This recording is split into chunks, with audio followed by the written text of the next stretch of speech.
Cool. Welcome, everybody. My name is Ryan Stunkel, and today we are going to be making some cool sounds. Actually, let me pull up Twitch chat so I can interact with y'all.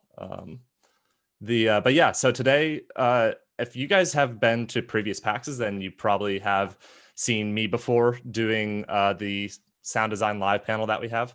And usually we make sounds from the audience, and people have crazy objects in the crowd. Someone had a jar of peanut butter once. Somebody had balloons, and we usually make an okay sound at the end of it. But the idea is that we're going to make a sound effect from scratch using just sounds from you guys, the audience. So I think we're going to try and limit this to people in the Blip Sounds Discord server for now, just because we have some limitations here. Yeah, we're gonna try and do this online. Should be a fun time. I've done this once before online, and yeah, we'll see how it goes. So for those of you that don't know, I'm a professional sound designer, and I am with blipsounds.com. I'm the founder of it. And with sound design, it's basically the art of making sound effects for sounds to enhance them or make them feel better, and audio design as a whole. So I think the best way for me to really show off how sound design works is to show off a video of it. So I'm going to pull up a little video that I posted on the Blip Sounds Twitter some time ago. So this is I decided to try recreating Cloud's cross slash from Final Fantasy VII Remake.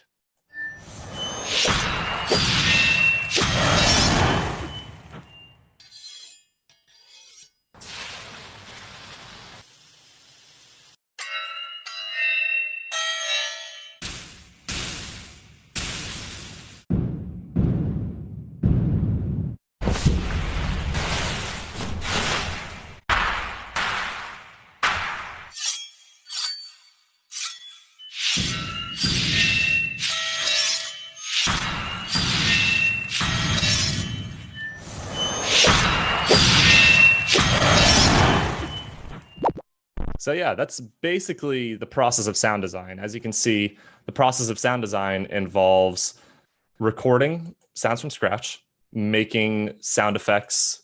Excuse me, let me just change my window here. It's going to involve recording sound effects from scratch. It's going to have a processing point, and then we're basically going to just try and make that into a professional sound effect. So it gets a little bit more chaotic when we add you all, the audience, into the mix, but we have about like 30 minutes to do this. So I think that we're going to try and jump right in. So we're going to do this panel by doing, we're going to try redoing Cloud's cross slash as you just saw here. So in order to do that, we are going to, I think that in order to do this, I'm going to use people from the Blip Sounds Discord server. If anybody has any, people are already sending sounds in. Perfect. This is from Aaron Stickless. If anybody's in the Blip Sounds Discord server, if you want to join to send in some sound effects, just hit just type in invite.gg/blipsounds, and you will be able to, you can just go ahead and upload your sound files through there in the off-topic channel. We're we're basically just going to take this video here. Let me see if I can get it up. So yeah, we're going to just try remaking this Cloud cross slash sound altogether. This is the video we have. Very cool. And we're going to try using the limitations of what the crowd has given us. This one is a wooden frog toy from Aaron Stickless. He's a really cool guy in the Discord server. Let's listen to what he gave us. Ooh, this is a tough one. Okay, interesting. So this will be a tough one to use, but I think that we can find a place to put this. I think that the very first step when doing sound design is to just try and find the places, the key elements of the sound. For example, in this animation here, we can see that the hits are happening right when the sword collides. So like that big contrast and dark to light. We're going to put a sound right at the start there. So we're just going to put something right here. We're going to do another one at the next swipe of light. And then we're going to do one on the last one as well. Cool. There we go.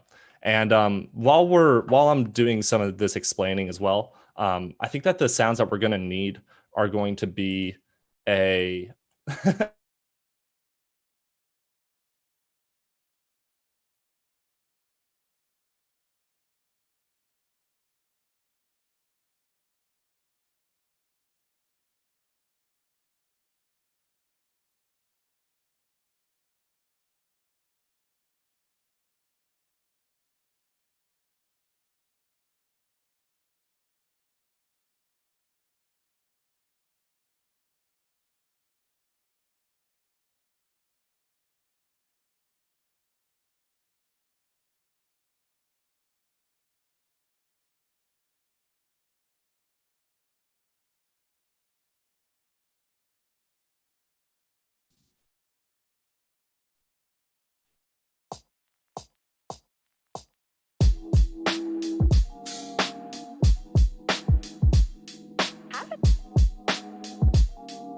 So yeah, so basically the appreciate the help PAX staff.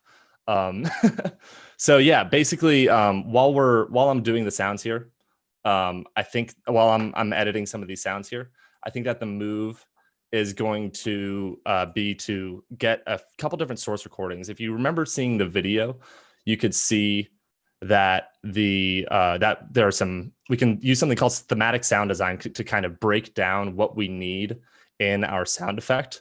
So for example, if we take Cloud's animation here, we can see that he has some metal sounds, and then we have some like fire sounds going on in there. And then we also have some whoosh sound effects as well, because there's lots of pretty whoosh VFX going on. So in order to like kind of break this down, I think some source recordings that we might need is something called a white noise source, which is basically all of the frequencies combined. So like what I would do for the panels at PAX is I would usually have the entire audience go shh at the same time. Yeah, and Aaron just posted up an air hiss sound. And that should help with and he just said that'll help with the whooshes. That's perfect. Thank you, Aaron. And then so we can totally use that. There's a duct tape sound in here that I see that somebody just sent in. This will be perfect. And the last thing that I think that we're gonna need is some metal sound. I see that there's an aluminum sound here that we could probably use. So yeah, I think that the first step, of course, is going to be just placing all the right spots. So these are our time markers for where our sounds are going to go. And then I'm going to take these air hiss sounds here. That should be a pretty good sound effect to use for the impacts. I'm going to do just one small thing here where I change the frames. Okay, there we go. And yeah, let's go ahead and start placing these in the right spots. So first one's going to go right here. The second one's going to go here. These are going to represent all of the individual hits here. Cool. And we're going to just change these to different sections of the recordings so that we can actually have some variation. Cool. And then next step, what I'm going to do is I'm going to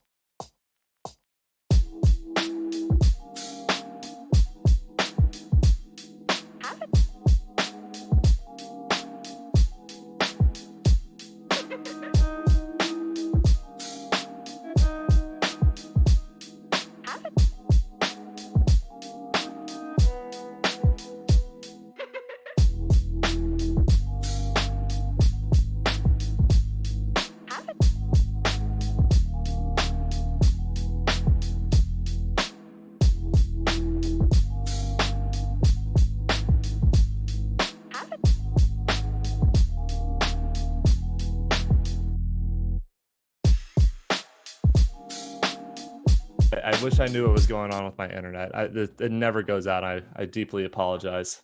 Um, so basically, if anybody's listening, I think we could use some deep impact sounds. If anybody in the Discord server is listening, or if you want to submit some sounds, and big shout out to the PAX staff again for hooking up such awesome online experience. They're doing a crazy good job during all of this, and I'm sure they're getting tons of new issues that they've never dealt with before.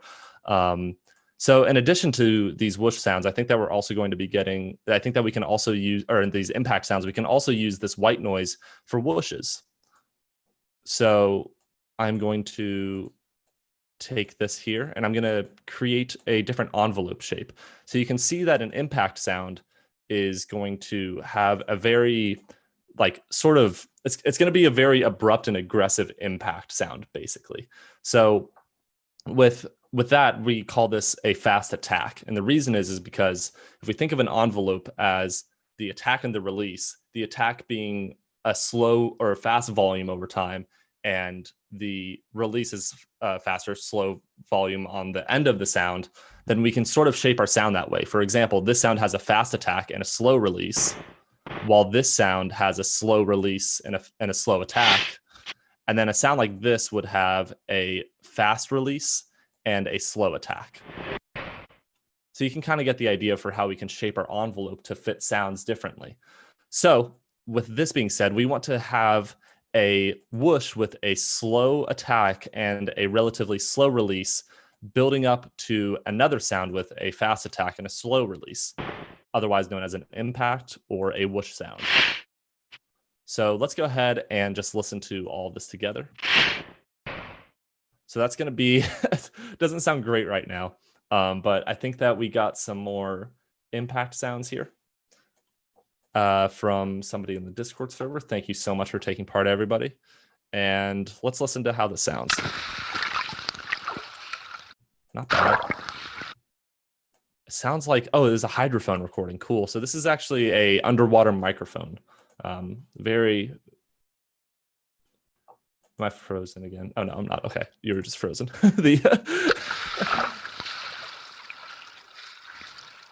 So let's see. Yeah, I'm going to low pass it for sure. Good notes, good notes. So we're going to do this whole thing.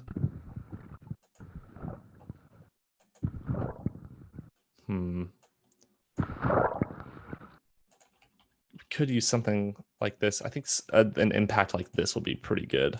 I'm also going to take, there's some, I guess it's a chef knife sound.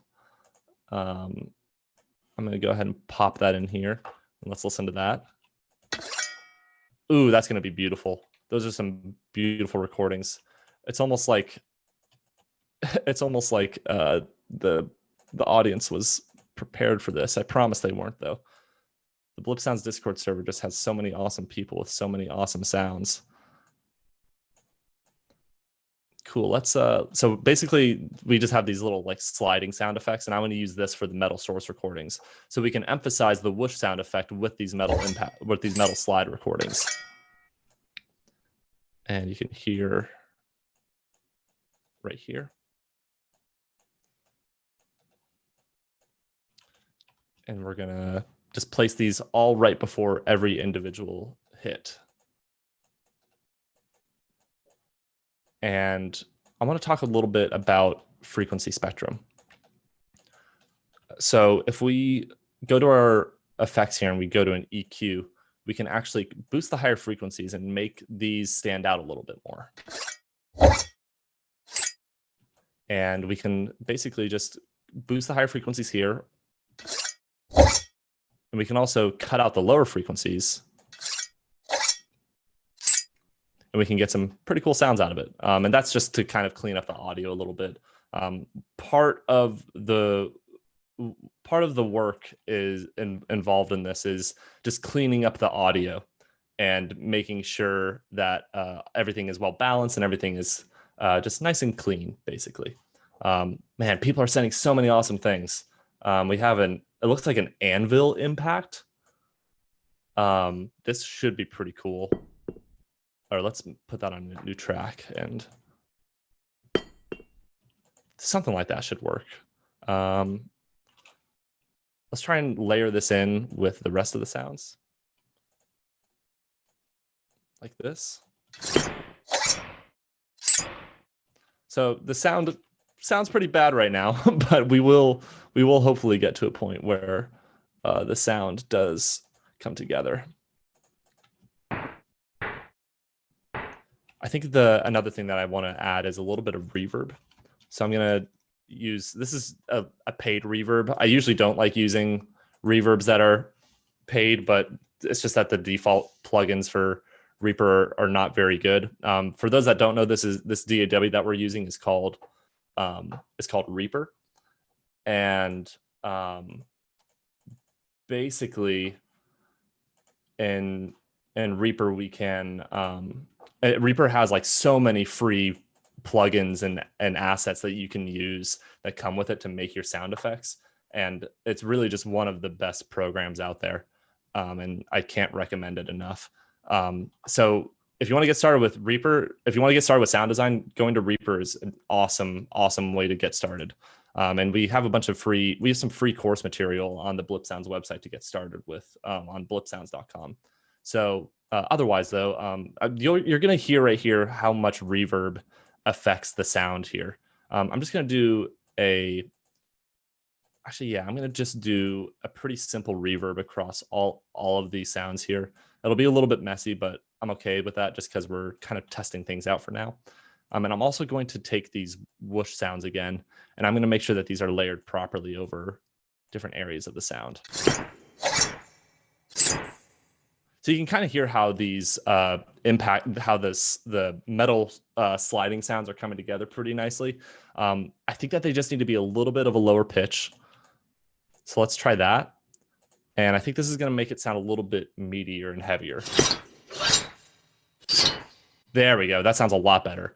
So the idea and thought process behind that is if I want something to feel bigger, then I'm going to lower the pitch of it or raise the volume of it.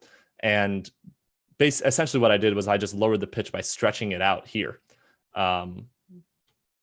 Excuse me. And essentially just lowered the pitch, and it made it sound a lot bigger, and it made it seem like an object was moving, or a big object was moving, basically. So we have some more sounds here. Man, people are posting a lot of stuff. We have this cool Ninja Start impact sound. Ooh, that'll be pretty cool. I think we could use that as a layer for our impacts. I think that the anvil sound isn't really working as well as I had hoped. But I think this will have some good low end to the sound. Let's take a listen.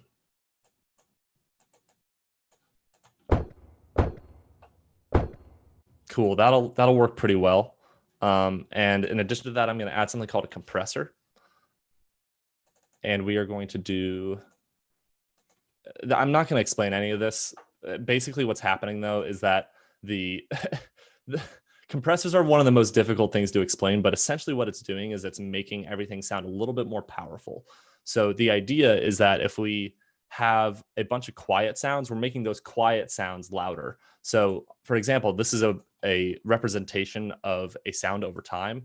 So this volume here, you can see that this waveform is a lot quieter here while it's a lot louder over here. So by adding a compressor, we can boost the volume of this part of the sound while maintaining the volume of this part of the sound to make it all sound bigger together. And you can hear the before and after. It's a little bit quieter. Now it's a little bit louder, which, you know, it makes it's very subtle, but it does make a big difference in the grand scheme of the sound design. And then we have another little anvil hit here. Let's see if we can add that in. By the way, keep sending sound, guys. I think that we could use a little bit more like deep impact sounds. I might just pull something from my personal library if we can't get anything, but you know, I think that we can manage. So I think I'm going to copy the same compressor settings onto this impact anvil. And I think that we need to just lower the pitch of these altogether. So to do that, I'm going to highlight all of them, stretch it out quite a bit, take off preserve pitch. It's a pretty cool sound. We'll see. I think that it sounds pretty bad right now. I like that one a lot. That has a nice punch to it. So I think we're just going to reuse that one a little bit. And let's take a listen. And let's see how that sounds in the grand scheme of the sound design. Yeah, it doesn't sound great right now, but we will make our way there. Let's see. We're going to add another compressor onto these little metallic impact sounds, and I'm also going to add a little bit more reverb to these sliding sounds here. That sounds cool. And okay, we got some nice impacts here.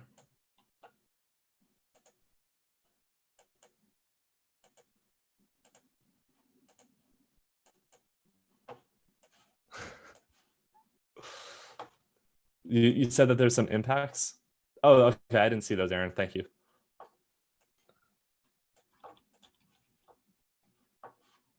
Let's listen to these. Ooh, those will be nice. Great job, Aaron. Yeah, we'll use some of those, and you have 3 of them. It's perfect. It's like you just recorded this, maybe.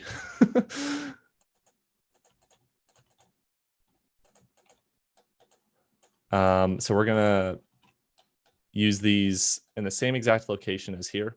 So as you can see, the process of sound design involves a lot of layering, a lot of tweaking, and just a lot of somebody on our Discord server described it as dancing with the sound effect.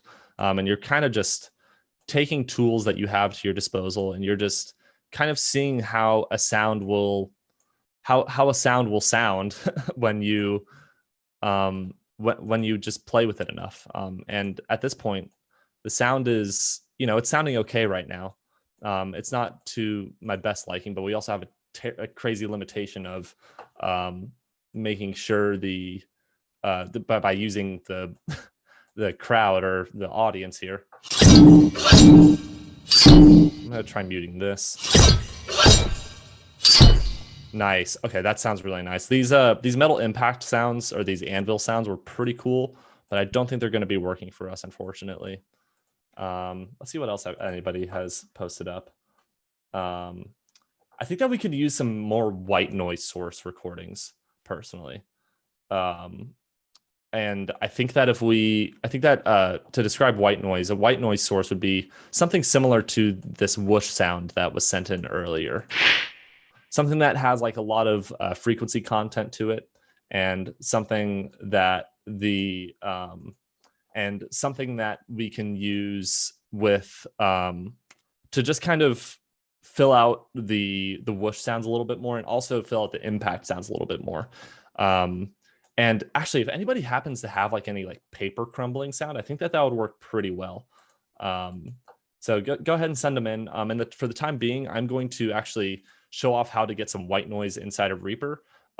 Actually, I don't know if this person has it, but we have our moderator, Aaron, in the Blip Sounds Discord server, who makes a bunch of custom plugins in Reaper. And he made this thing for me, where if I click on one of these buttons up here, it'll automatically create white noise for me. Actually, I haven't done it in quite a while, unfortunately. Add media file with current track. Actually, doesn't seem to be. I'm probably using it wrong right now, but actually, why isn't it working right now? Huh, that's weird. Maybe I messed something up. But anyways, I'll just get white noise the old-fashioned way, because we all don't have Aaron send on to our disposal. But if we use our white noise generator, and then we create a new media item, and then apply the track to effects as new item, then we can remove it. Aaron, no, I did not clear my Reaper directory recently. So that's probably it. Apologies for trying to show off your thing and it not working out. So with this, we are going to cut out you can hear with this white noise here. You can hear with the white noise here that it kind of just it sounds like static on a TV. And what I want to do is I want to add another equalizer, and I want to basically just cut out the high frequencies a tiny bit. And it's a little bit less harsh as a result of that. And Tyler, in regards to the paper that I'm looking for, I think I'm looking for some sort of like paper crumbling sound. Like if the lighter the paper, the better. But heavy paper is okay too. I would say just any sort of like paper crumbling if you can. Let's see. And if you guys want to join in on the Discord server, again, it is invite.gg/blip sounds. And it's a really great place to get started with sound design. We have a monthly competition and a bunch of passionate sound designers that are just hanging out. Let's see. So we are going to emphasize the lower frequencies by boosting the lows like that. And we're going to layer this in with the rest of them. And I'm also going to, honestly, I'm just going to keep copying this compressor sound. And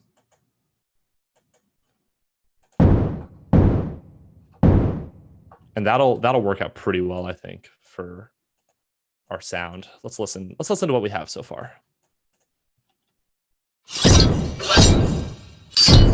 Nice. Okay, it's coming together really nicely. I think I want these to be a little bit lower pitched. And there's also something called, we have a piercing frequency in the 8 to 10 kHz range on the frequency spectrum. The frequency spectrum goes from, the human hearing range at least goes from 20 hertz to 20,000 hertz, or 22,000 hertz, I believe. So, and there are some frequencies that just sound a little bit piercing. If you've ever heard like those high pitched piercing sounds, it's in the 8 to 10K frequency range. So now these metal sounds will be a little bit less piercing. And very cool. And I'm going to take a couple more of these metal impact sounds here.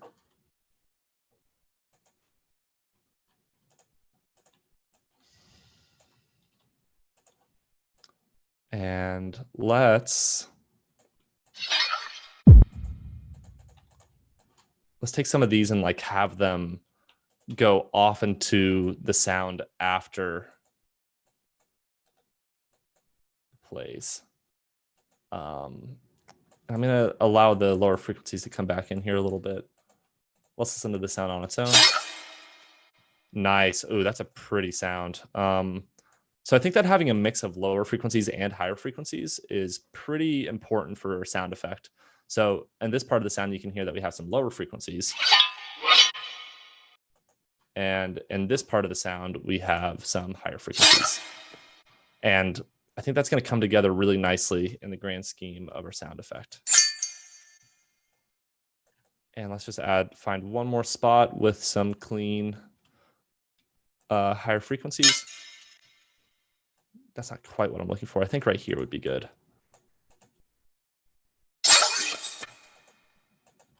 Yeah, let's try something like that.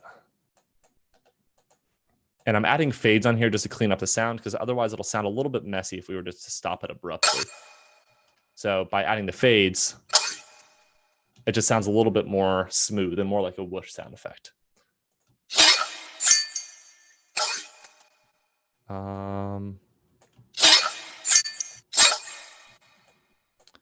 And I'm going to do this cool thing where I reverse a sound effect. So I'm going to hit Control R here. And that's basically, it doesn't really sound too cool right here, but it's a thing that you can do with certain sounds.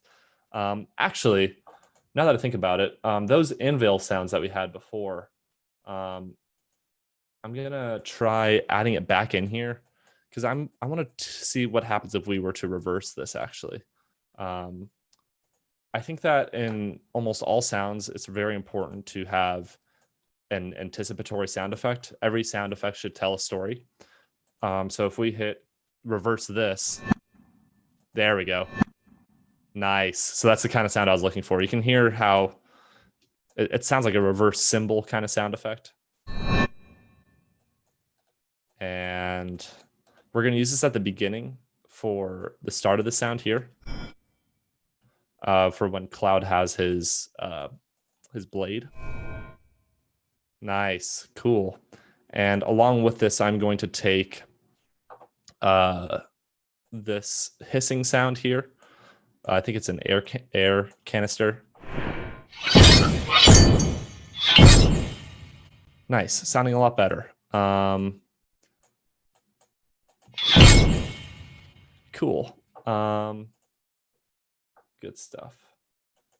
So I think that we are unfortunately we're a little bit over time for this panel. I didn't really realize that we were coming to an end here, but I appreciate you all taking a listen to this and watching this panel. Unfortunately, we didn't really get to finish the sound. Usually, I would say on average, it takes a sound effect about an hour to get completed.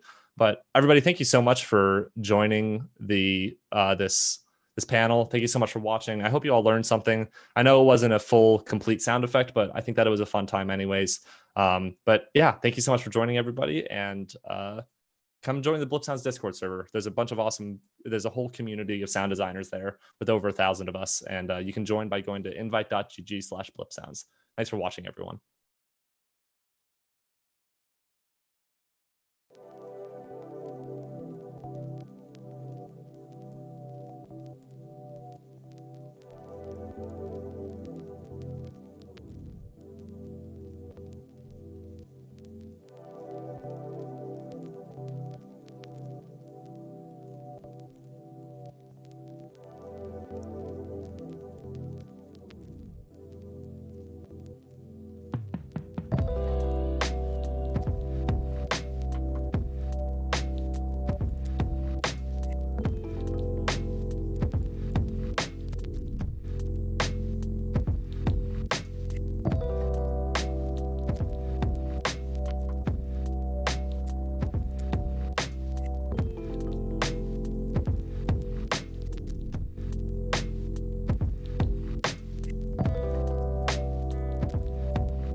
Genesis Noir is an adventure game set before, during, and after the Big Bang.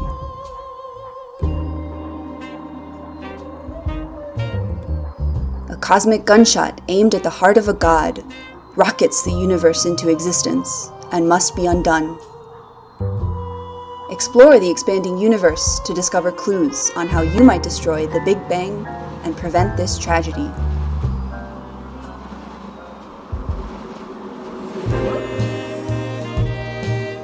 You'll stumble through seedy speakeasies, transform energy into matter,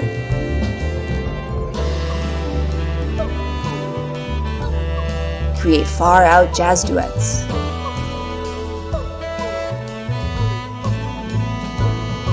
discover what's inside a gas giant,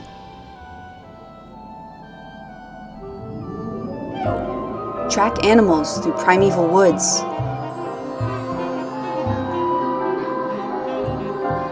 and watch stars die in this film noir creation myth.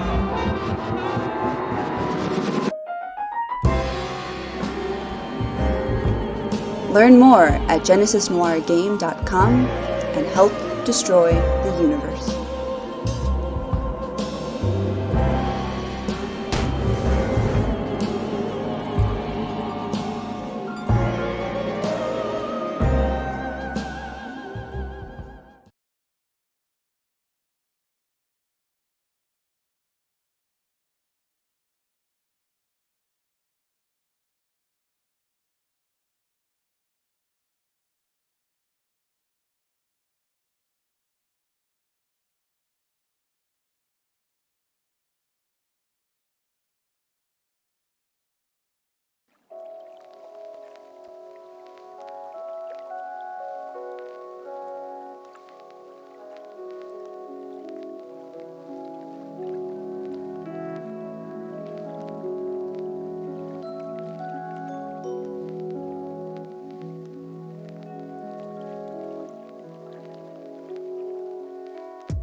Hello there! I would like to introduce to you a cooperative, friendly, fast-paced and fun-filled game by the name of Camped Out. The first title from Inca Studios from Melbourne, Australia. Camped Out is a couch co-op game for friends and families where up to 4 players work together to set up their campsite before nightfall. Work together as a team to complete campsites and unlock further areas in the game world. Throw into the mix some hazards from natural environments, such as bears, critters, ghosts, and spike traps, and things are sure to get out of hand quickly. Oh, there's a bear now! A hearty offering of fish! And the bear is on its way. Be sure to share the tools, as there's only 1 tool per job. A hatchet to chop down the trees, a pickaxe to harvest the rocks, a fishing rod for fish, and a mallet to finish off the job. Each level is a race against the clock, where players are required to build tents, construct a campfire, cook enough food, and get into bed before darkness falls. To achieve these objectives, players must harvest resources scattered around the level and satisfy the building requirements while avoiding hazards, navigating the landscape efficiently, and work cooperatively to complete the objectives as quickly as possible. Oh, that's 1 tent complete! Now, 2 tents complete. 3 tents finished. 1 to go. The last tent is finished. Well done, campers!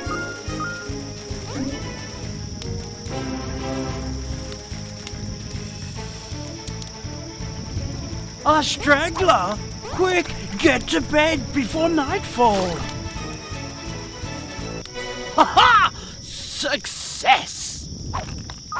I hope you enjoyed this gameplay demonstration. You can wishlist Camped Out now on Steam. See you at the campsite!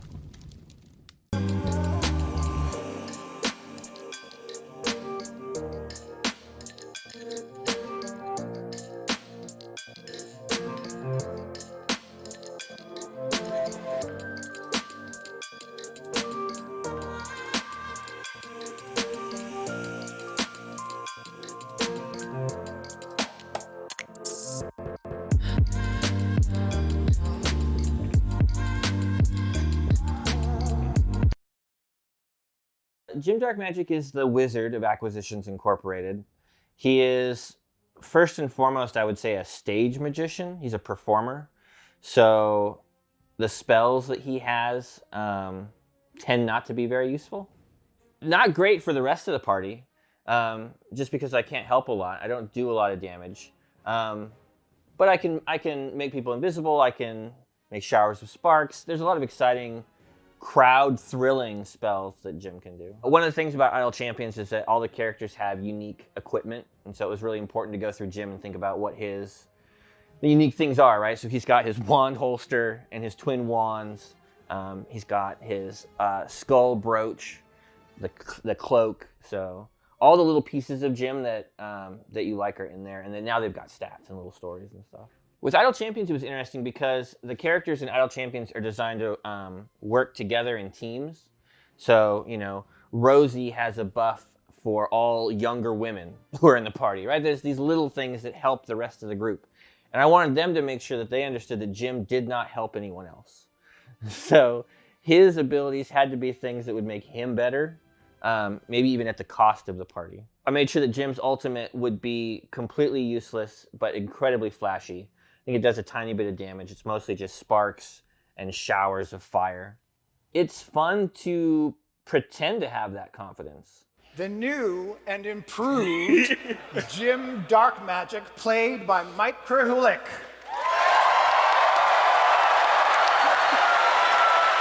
Like the last show at West where I came out in that costume, I was so nervous, to come out in a wig and everything and makeup and a leather pants. But Jim has confidence, right? Like he would be able to do that. And so it's fun to pretend to be someone who has that, who can do that.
You good, Josh?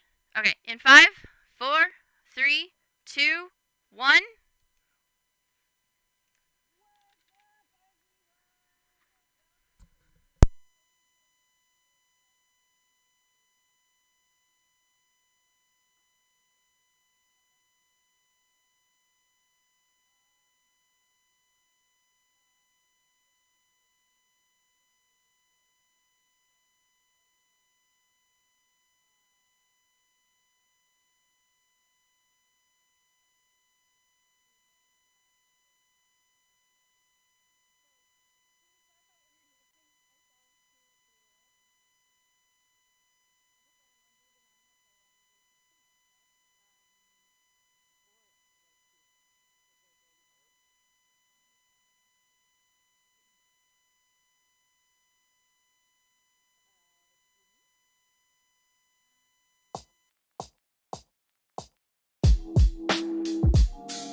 And I am the voice actress for Farah. Farah reporting for duty.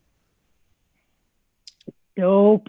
And Zenyatta, ye of the wise old beard. Oh, indeed. Hello, I'm Fyodor Chin. I play Zenyatta. Experience tranquility. I want you to just say that to me all day long during this quarantine. Yeah, that would be great. Wouldn't that be nice? I'm just gonna record you and play it nonstop. Lucy. Hello, I am Lucy Pole, and I play Mercy. Someone call the Wambulance. Do you really say the Wambulance? Yeah, it's a relative new voice line. I love it. I'm so happy about that. I might have to go to Cameo and request you to do a video for me to sing the Wambulance. Yeah, I'm gonna raise my prices just for you. I'll let you know when I've sent it, and then you can send them back down for everybody else. Perfect. Josh. My name is Josh Petersdorf, and I play the Shakespearean legend known as Roadhog. Ready to go, whole hog. You just made me so want to hear Roadhog do Shakespeare. What doth light? Oh. It sounded like Alan Rickman. What light through yonder window break? Doth life? Some kind of like.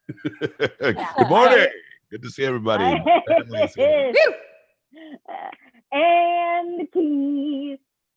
Good morning, everybody. Keith Silverstein, voice of Torbjörn. Ready to work. Yeah. Thanks, Josh. I'm his hype man. I'm Torbjorn's hype man. Flavor Flav. Torbjorn is also one of my favorite names just to say for no reason, just to say Torbjorn. He's just like randomly throughout the day gives me great joy. But and I love how you say it. Even before quarantine, I didn't get out very much. So, you have to say it 3 times fast, though. Torbjorn! Like I want him to appear like Rumpelstiltskin. You have to hold a hammer up and stare into the hammer and then say it 3 times. If you want him what to if I just hold on to my like Torbjorn keychain over there? Can I do that? You should try it. It might work. What about the dance they made up for you in Kuwait, Keith? Did I have a Torbjorn dance? Yes. A special one in Kuwait? Remember the crazy Torbjorn dance that they made up? No, you're going to have to show me. What? That was like... I think someone out there... I remember the dance he does. I remember the cheese treats. Cheese. So speaking of cheese, how about that for a segue? I know we've all been separated and mostly quarantining in our homes, and I know obviously, Boris, you are in the land of far away for the rest of us because you're all the way across the sea. But during this time, or even like in this last year, is there any like new new skills or new hobbies or new fun things that you guys have taken on, or new things that you've learned to do? I know all of us had to learn to put together a home studio, those of us who didn't have one, so there's that. But other things that might be fun, or things that you didn't expect that you would have found out, or didn't expect that you would have done.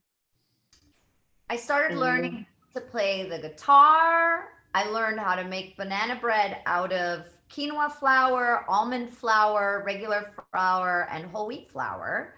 And no bananas? No bananas. What? Well, which was better? Which flour was better? Yeah, which one was the best? I really like, this is going to sound so douchey, but I really like the quinoa flour. Okay. I have to say. That doesn't sound douchey. I can see that. And almond flour is great for cookies, but that time is behind me. I no longer bake. That was just a phase. Okay. I was baking But you a lot. achieved it. Now it's over. What? You achieved it. Mission accomplished. Check, and then you're like, done. On to the guitar. How are you feeling about the guitar? Like, are you feeling solid and crispy about what's going on? I'm feeling like you're supposed to practice, and if you don't,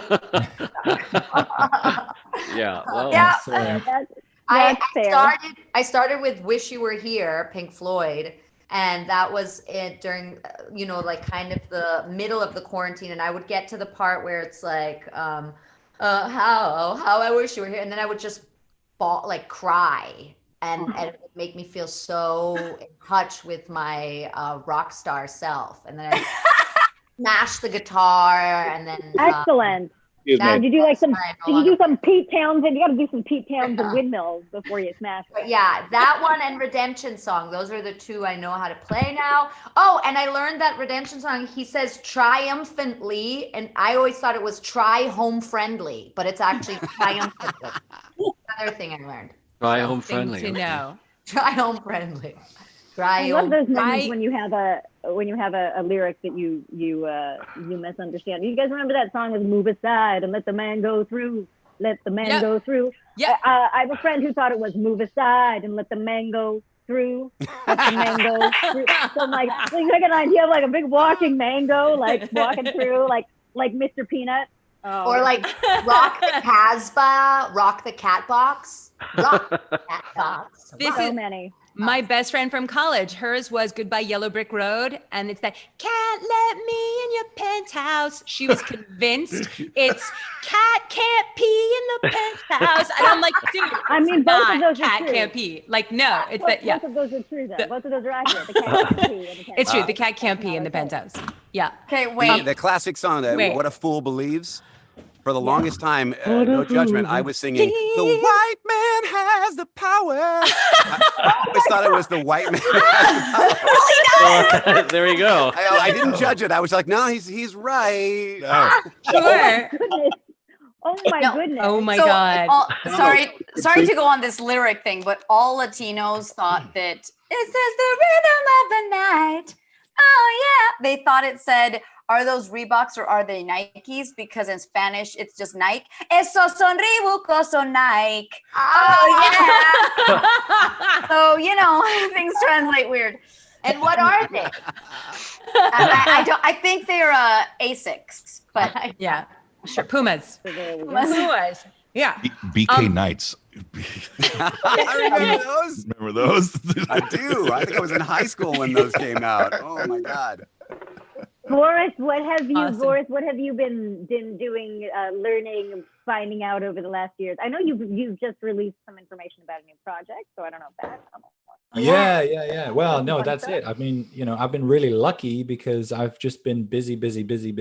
I haven't. I mean, I feel I'm happy that that's the way it is, but sometimes I'm a bit jealous of all these actors that can learn a language and an instrument and banana bread. I would love to do that, but I'm sure you guys have been really busy as well. But I've just been getting crazy slaving away on this video game called Ori and the Will of the Wisps with a company called Moon Studios, and we released that in April. And up until then, it was just go, and then straight on to the next project, which I can't really talk about. But what we kept a secret and was just unsecreted was that we worked on a Switch version of Ori and the Will of the Wisps, which is out today. Yeah. Congrats. And, Nice. yeah, that was really, really fun project because I don't know if you guys know it, but it's a beautiful, beautiful, beautiful game. And I worked on it as an animator and doing a voice of a big toad called Quolok.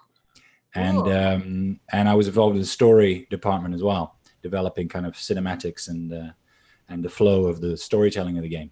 So it was a lot of fun, really intense, really crazy. And and I was involved with casting as well and doing voice directing for the other actors. Well, thanks for casting us. Say that, right? What am I, chopped liver? Come on. Right. Oh, I don't know what that's strange. I kept calling and no one picked up the phone.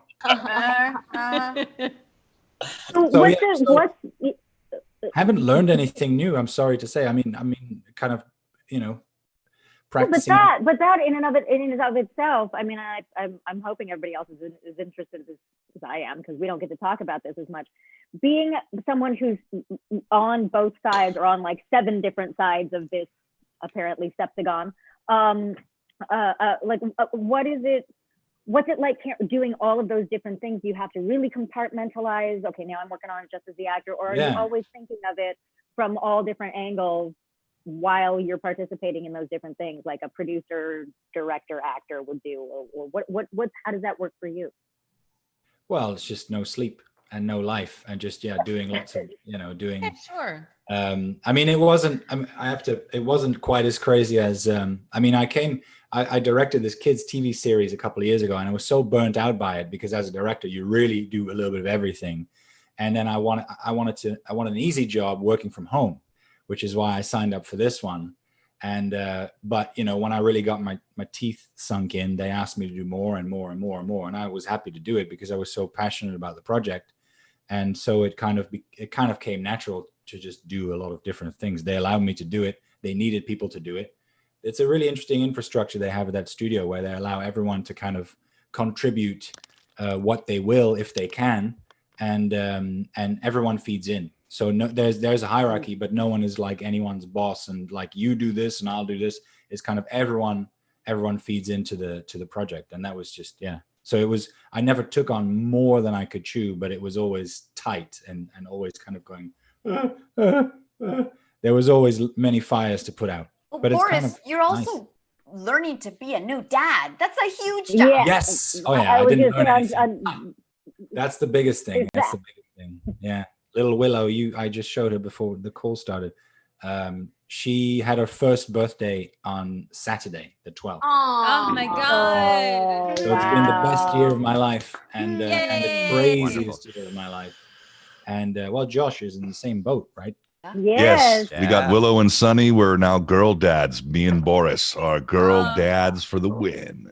Girl dads are best for the win. Yeah, Keith's a girl dad too. That's right. Yeah, Keith, absolutely. Keith can give you some hot tips. You know what I've learned through quarantine? I have a new mantra. Maybe Zenyatta can say this for me. It's only kindergarten.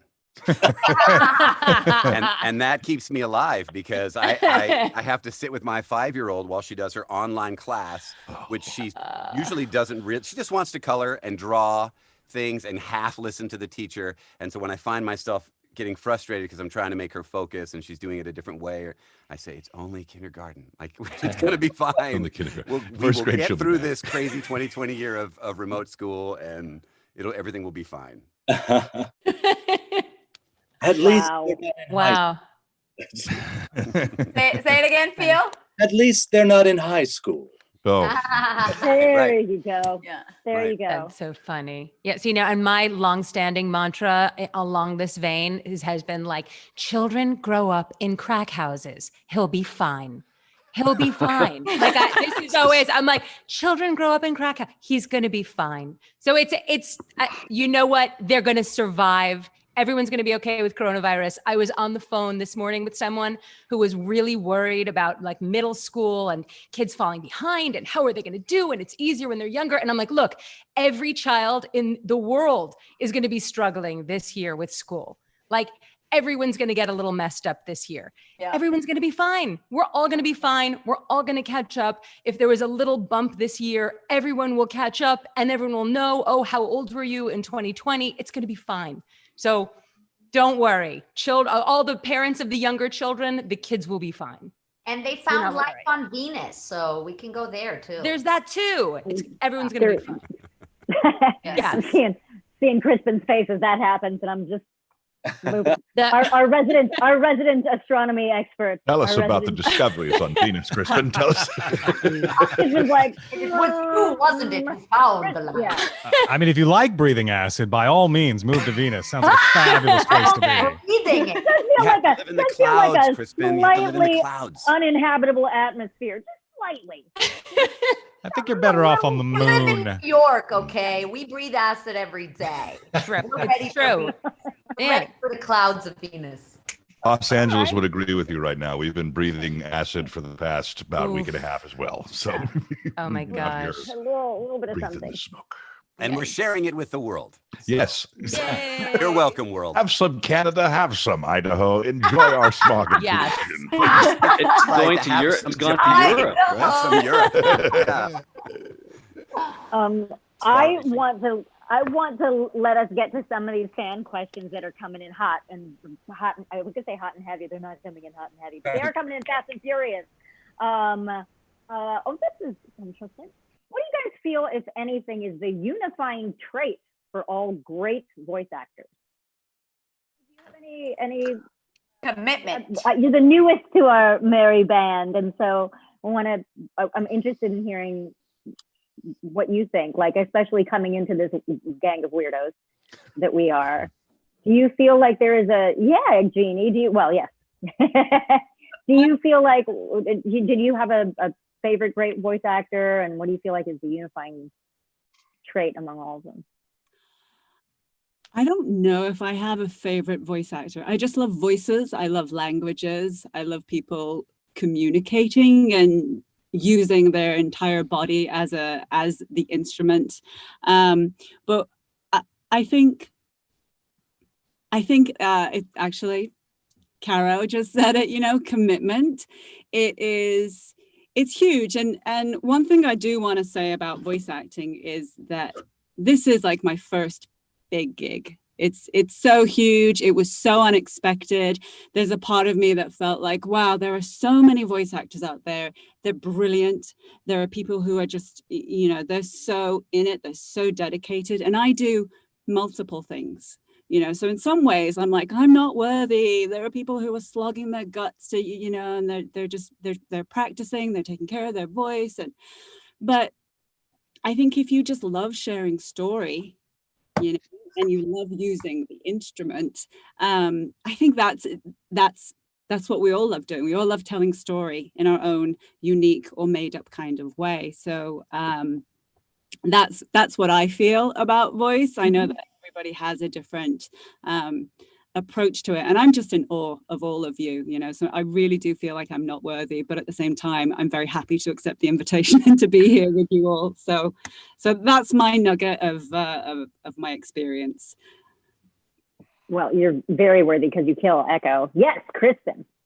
I would say that the unifying thing that I find in voice actors, and I would say this probably applies to artists in general, is they're obsessed. There's a certain obsession that comes from someone who wants to do artwork on a professionally competitive level. And that obsession can take many different forms. Some people are obsessed with character. They're obsessed with doing different types of characters and figuring out the psychology of characters. Some people are obsessed with sound, right? They're obsessed with creating different sounds with their mouth and whatnot. I'm the kind of person who's obsessed with story. I'm obsessed with the meaning behind story and the structure of story. And so I always want to figure out, how can I play a character that will serve the story best? Some people are obsessed with collaborating with their fellow actors. They love just feeding off other actors and figuring that out. Everyone's got their different obsession. But if you ever try to pin down anyone who's successful as a voice actor, as an actor, or as a creative in general, there's something that they're obsessed about that they just, they get it between their teeth and they won't let go. Love that. That's a great point. Paul. I think for me, it's imagination. I think voice actors have to have just amazing imagination, because, you just get a script and you don't have any visual at all. So, you have to sort of create all of that, in your mind. I mean, especially when you have scenes where someone says, oh yeah, this monster's, just came out of the ocean and he's turning towards you, and you have to run, and then you have to fall down 20 steps, flights of stairs, and then, make this sound. You have to be able to see all of that in your mind, and that's what makes it more interesting, and fun, is when you can actually see that. Yeah, definitely agreed. Jen?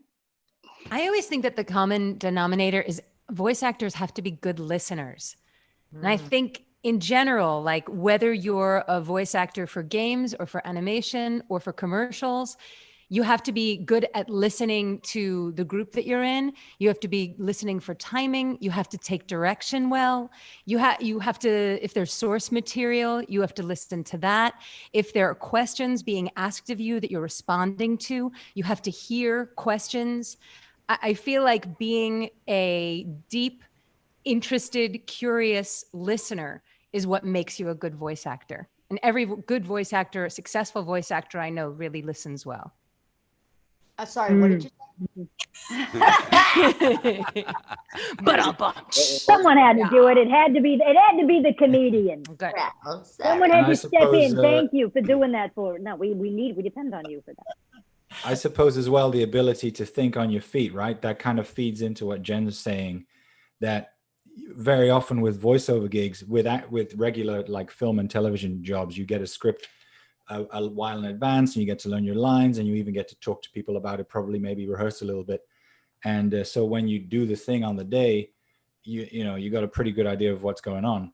With voice acting, you often don't get the script until you're in the booth. And even if you do get the script, it's often not until like a night in advance or something, and you read it and you think, yeah, I know what I'm going to do. I'm going to do this. I'm going to do that. I'm going to do this. And then you bring all that to the session. And then the director tells you for the first time, oh, I want you to do this, this, this, and this, and that, which is completely different. And then you go, and then you still have to be able to kind of deliver what they want on the spot and as fast as possible, please, because we only have 45 minutes to do this. So yeah, thinking on your feet is, I think, and being able to still make that sound kind of fresh and spontaneous and good is I don't know how people do it because it's hard. Well, I think I agree with you. The sense of the combination of immediacy and a giant sense of play, just a willingness to play, because we all need that as actors in all media. But we know no matter what we're doing, we need that sense of like, okay, sure, I'll try this without judging ourselves. But I think it's so vital in voice acting to just be like, okay, go with the flow and create on the fly. It's amazing to watch other people.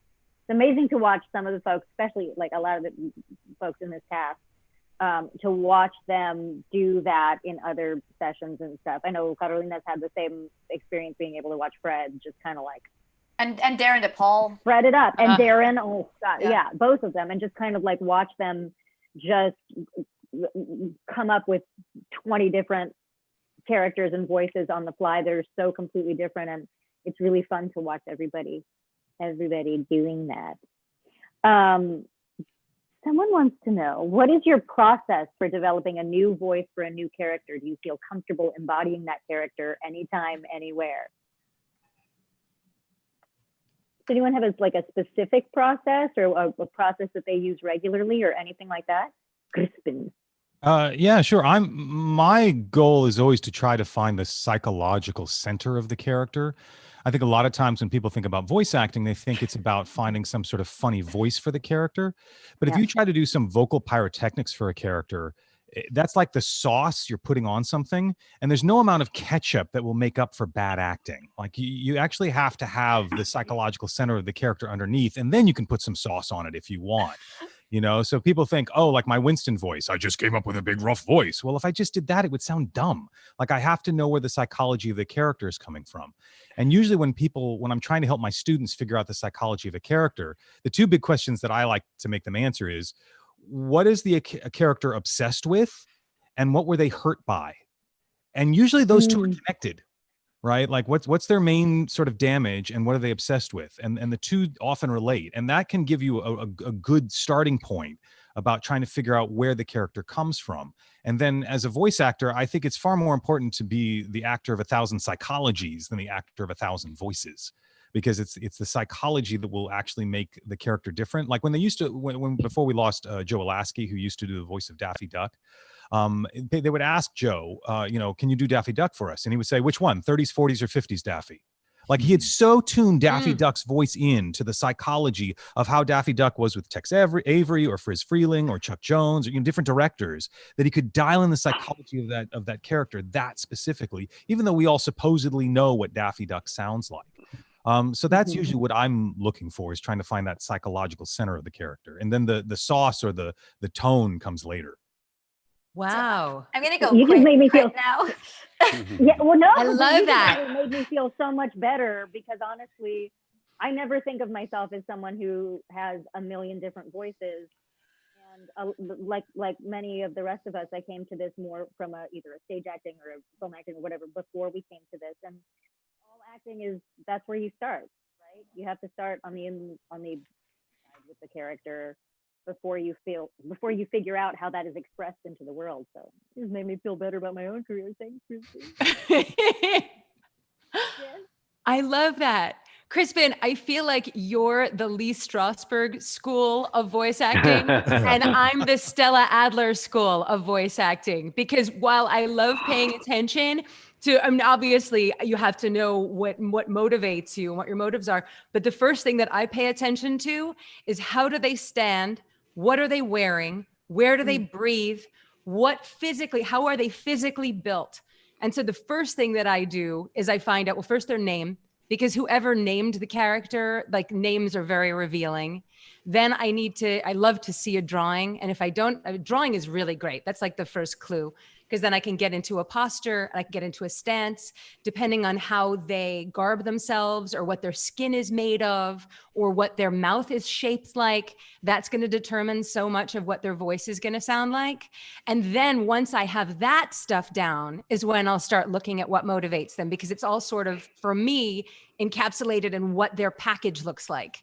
Sure. And that's the difference between inside out voice acting and outside in voice acting. I mean, historically, all acting has been outside in. It's been far more like choreography. If you go back to Bharatanatyam dance theater or Japanese no theater or Greek tragedy, where you have the Cathurn eye and the mask and everything else, there was external requirements that you had to be able to fill that character. And when I work with my students on developing new characters, we do commedia dell'arte. I give them Italian commedia masks and have them, because the mask gives them permission to play a character they never would have given themselves permission to play before.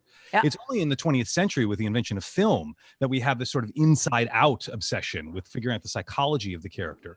But so often now what people are calling for, especially with something like in video games even more so, is they want cinematic, they want it real. Well, there's nothing real about voice acting. What it is it believable, right? I don't care about real, I care about believable. And so it depends. If you want to do the inside out way of doing it, that's great. You want to do the outside in, it's all trying to get at the same target. It's just whichever tactic works. I mean, I come from Suzuki actor training where I'd be doing like kabuki style movements and stuff on stage. And that's what I bring when I come to my voice acting stuff. So the psychology stuff is just, it's easier because that's what people are more It's familiar just with. an easier way for you to clue into it. It's the place that you go in first. Like I go out in just first. It's where it's more obvious for me doing those characters. I love it though.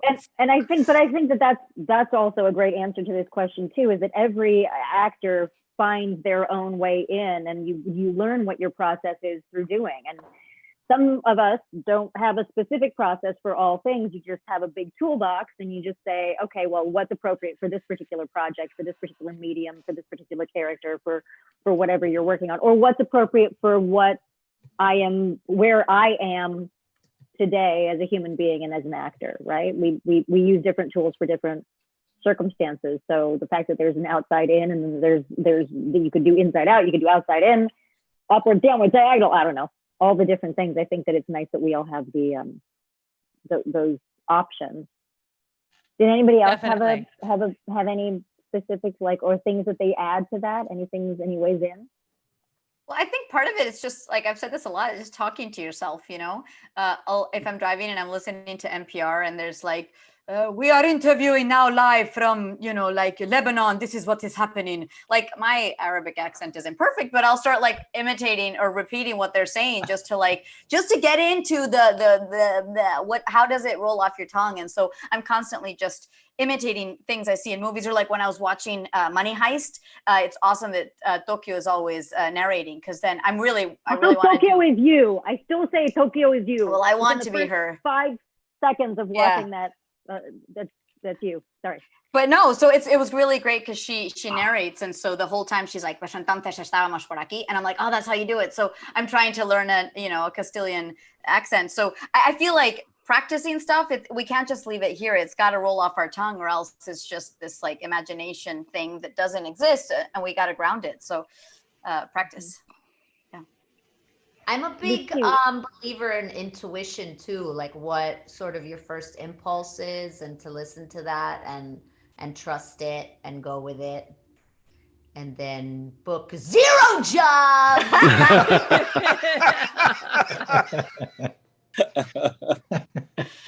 I'm a comedian. I subscribe to the Lucy Pohl method. That is. There are a lot of different ways to go into doing a character and coming up with a voice and a character for it. And sometimes the first one you go with, like sometimes your intuition, like you said, works great. Sometimes it doesn't. Sometimes you want to play against characters. So I know like some of you mentioned like looking at the character and what they look like and everything. But frequently it's better to go a different direction. You know, they'll tell you if they want a parrot voice. If it's a parrot, if the character is a parrot, you'll know. It'll be very clear. So if they're not asking for a parrot voice, try something totally different. So I find if I'm not happy with one of those approaches, because I love all those different approaches, and I'm just not happy with what I'm coming up with, it's great to reach into that toolbox and like, you know what, let me do it the other way around. Let me try it this way. Let's just see when something, you know what, maybe an impression, maybe something I was mimicking a couple days ago, maybe I'll try it here. Does it work? Yeah. So it's just kind of knowing when you found it also. I think having the different options, because I can't say that any one of those always works for me, or at least makes me happy or helps me book the gig. It's kind of jumping around. And I feel like okay. no, there's just shitty impressions. Like I'm not good at impressions, but if I try to do an impression, that could become a character that people aren't going to go, oh, that's Christopher Walken, but it's my really crappy Christopher Walken. And then it works for a character that has nothing to do with Christopher Walken. And I feel like that also is helpful. Lucy, You just got to be careful you don't get good at that impression. Yes. Once you're booked for doing it poorly, and then like, wait a minute, I sound like Christopher Walken. Hang on. Do you guys find that you use different processes when you're doing a character for an audition versus when you're doing a character or trying to find a character in session? Like even if like say like I know for some of us, you know, Jen, you talk about this a lot, that you did a very different voice or it was a very different character when you auditioned. Yeah. That you didn't even think that you thought they made a mistake when they said they cast you as this role. Yes. And so in a sense, it's different. Is there something that you do differently in auditions versus what we're doing in sessions? Well, I mean, that was an instance where I think that if I had been in a live audition for that one, if I had a casting director explaining the character to me, I probably would have done what I would imagine Farah to sound like. But that was one where I was home and I only had pages that were sent to me, and I had a little blurb. And from what I was able to gather from that, I imagined this villain. And so I did this villain audition, having no idea that she was a hero, like having no clue at all. So yeah, I mean, I guess it's different. All you can do is take the information that's available to you and make the assumptions you're going to make. And that was an instance where Andrea Toyas knew me and had heard things that I'd done. And I guess she could hear within the villain and within other stuff I had done for World of Warcraft that, oh, if I give her a little bit of an adjustment, she'll make it like this. And I knew that it would adjust. So I think that's one of the missing puzzle pieces too, is for me personally, a lot of times when I do an audition specifically, I feel very lost because you only get 2 or 3 takes. Sometimes they're very specific. So I'll dig through 15 takes I did and just wreck my mind over which one, to send. And then I love when you book a job and you go in the booth, I love just having the person there like, what do you want? Like now we can talk face to face. Do you want it like this? Do you want it like that? No, perfect. Let's go. And that kind of I guess the final piece of the puzzle for me, and it ends a little bit of the anxiety of the audition at least. So, but I say this all the time. It's always the ones you kind of throw away are the ones you book, because you can kind of hear it in your voice that you just let yourself go a little bit and you weren't so wrapped up. And there's been a million times that I've done, in my opinion, of course, these amazing auditions that were fabulous, and I was so pleased with the audition that I didn't mind if I didn't even get the job, because I was like, hey, I did my best, and I'm just happy with what I put forward. And if I don't get the job, it's not because of anything I did, it's just that they weren't looking for something like that. So that's okay. That's just the nature of the beast of the business. That ultimately for me what it's all about, that as an actor, all you can control is that one performance for your audition. And as long as you're happy with that, then you've done your job. Because after that, the casting it could be a myriad of things that you have absolutely no control over. So in order for your own sanity and peace of mind, you just have to be, as long as you're happy with that audition, that you've done your job, that's it, you're done. Yeah. A very smart teacher said to me many years ago that every audition, you're auditioning not for that job or that role, you're auditioning for your career. that you're just, you're Mhm. always auditioning for your career. So long as you're happy with the job you did and you walk away excited about it or pleased, and I've had that sensation of like being satisfied in that performance-y way. Like, I did a good one. That was a great one. And it doesn't matter if you book it or not, because every time that your work goes out, it speaks for you, and then you'll be thought of for the next project. So that's. Yeah. Does anyone do this? No, my defense mechanism against all the, the rejection that we all get is that I literally will like forget about stuff like minutes after. Me too. So always. If my agent calls me and says, "Oh, well, you booked this," and I think, when did I do that? What was that? And then I get to the job and I'm thinking, you know what? I don't even remember what I did here. Can you play me a sample?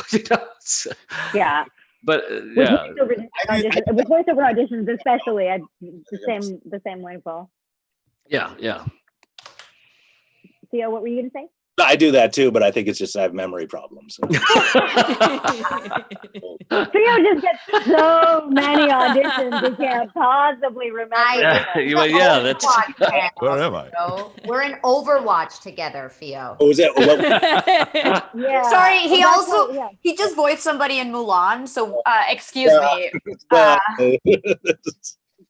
That's right. It's so cool to watch funny. all of the different things that everybody has going on. And also just, I love so much how many different backgrounds that everyone on this panel and everyone in our cast comes from in terms of coming to this particular job. I know, some of us came from theater and some from film and some from animation. And Jeannie, I know you have a bunch of different things that you do. And I feel like the Overwatch world the Overwatch community doesn't know you necessarily as well because you are new to us and we welcomed you in while we were all essentially in quarantine. So can I put you on the spot a little bit and have you talk about like how you came into this world? Like, were you doing, not how you came into this world? We know. How were you born, Jeannie? How were you come born? into the world? We know how that is. We all do this. Like, you came in like that. She was feet first. Wow. Okay. But were you? Have you started as a writer, as an actor? I know all of the different lanes you are in. Where did? I have done the journey? So many things because my brain demands it of me. I've got this left brain that just wants to be creative and wants to try everything. I've got this right brain that's just like, what is wrong with you?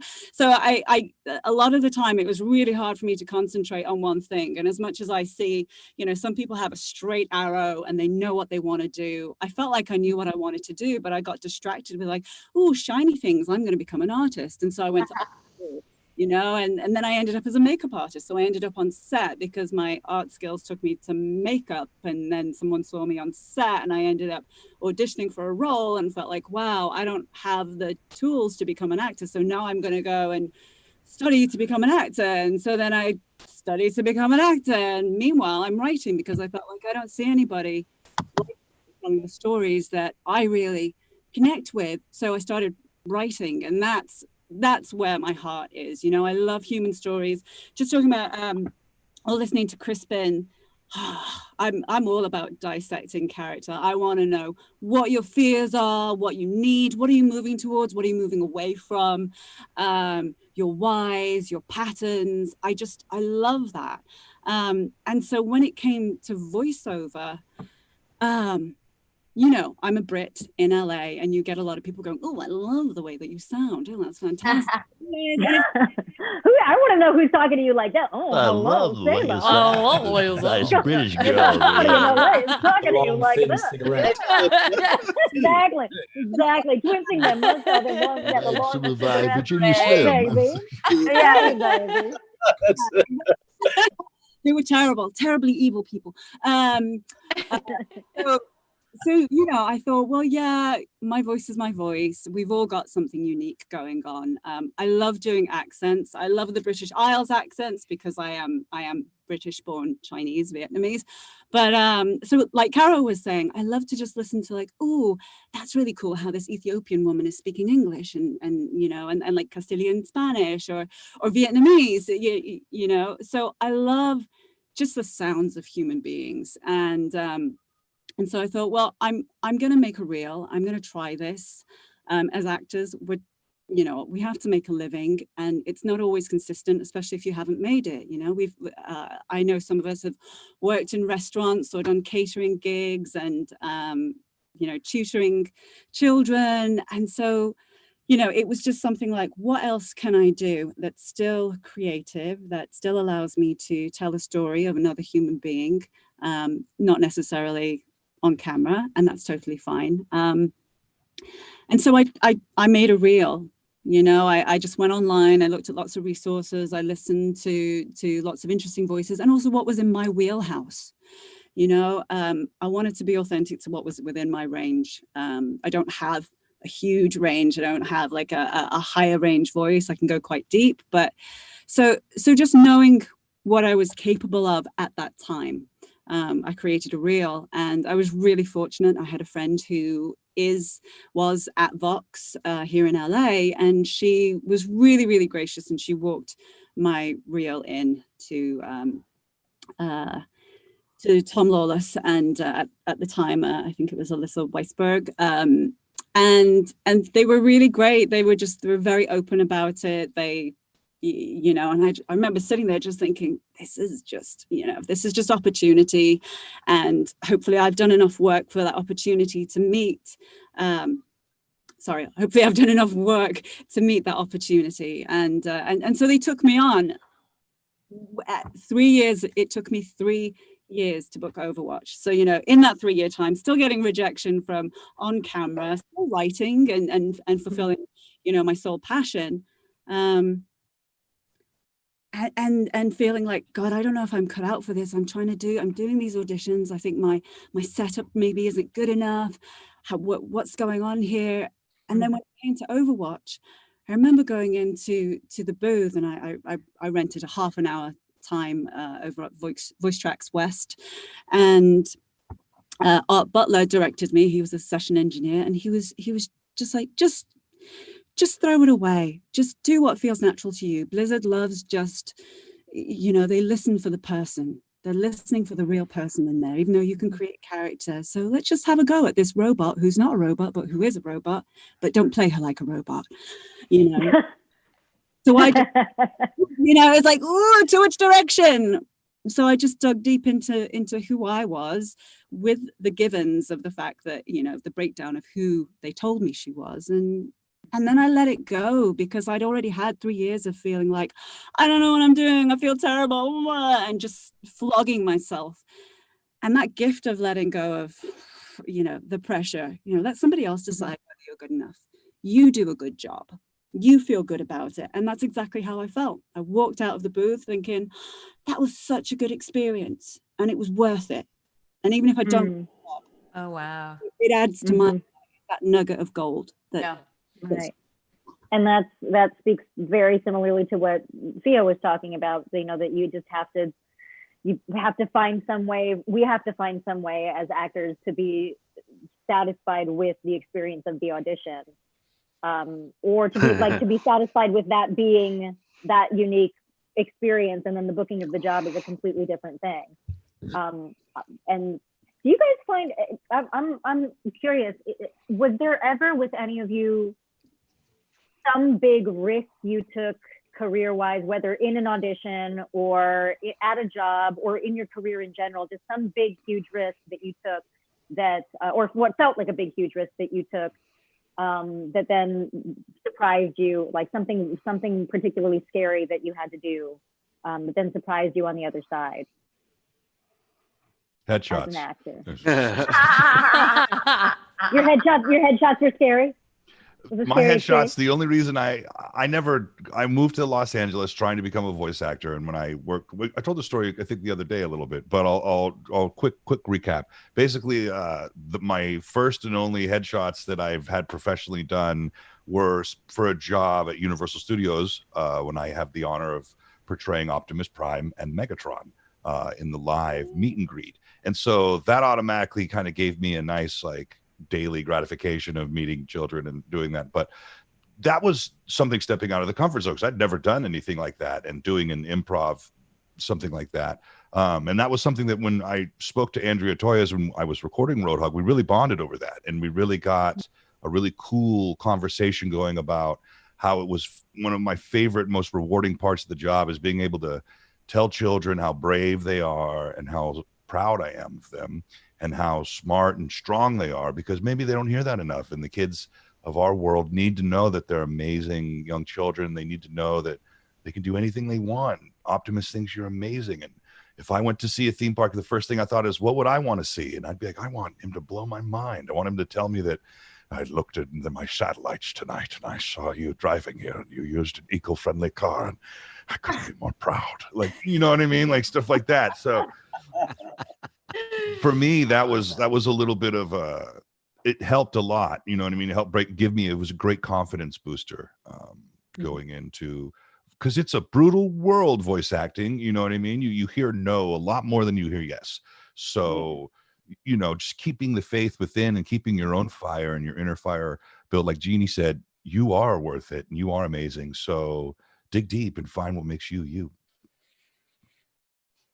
I love that. Go, you, Jen. It's funny. I'm sitting here racking my brain, and then I'm remembering there was a point I had been with a very good voiceover agent for a few years, and Jeannie, like you, I had been auditioning and auditioning and auditioning, and I mean, I was auditioning every day and not booking anything. And I'd finally gotten to this place, and I kept worrying, like, is this going anywhere? Is this not? And I just started booking. Like, I just begun booking. I just booked Avatar: The Last Airbender. I had just booked a couple of commercials. Like, it just had started.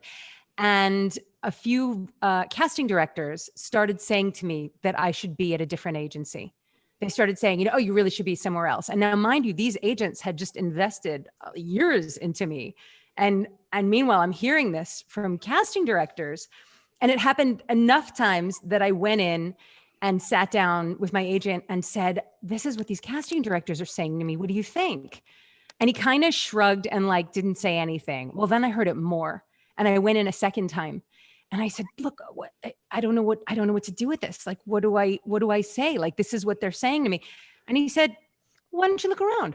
And he said it in this very weird, kind of cold, tossed off way. And this is a guy who I knew really cared about me and had invested. And I was like, what? Like, I was really thrown by his reaction.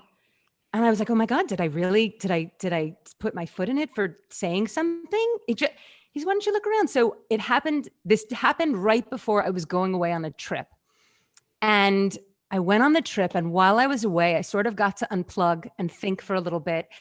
And somehow, while I was out of the scene, I said, okay, I am going to look around. And I made a list while I was away of where I was going to look and who I was going to talk to and who I was going to ask to introduce me and what I was going to do. And I sort of just said, you know what? I'm going to throw the chips where they're going to fall. I'm going to see how this is going to go.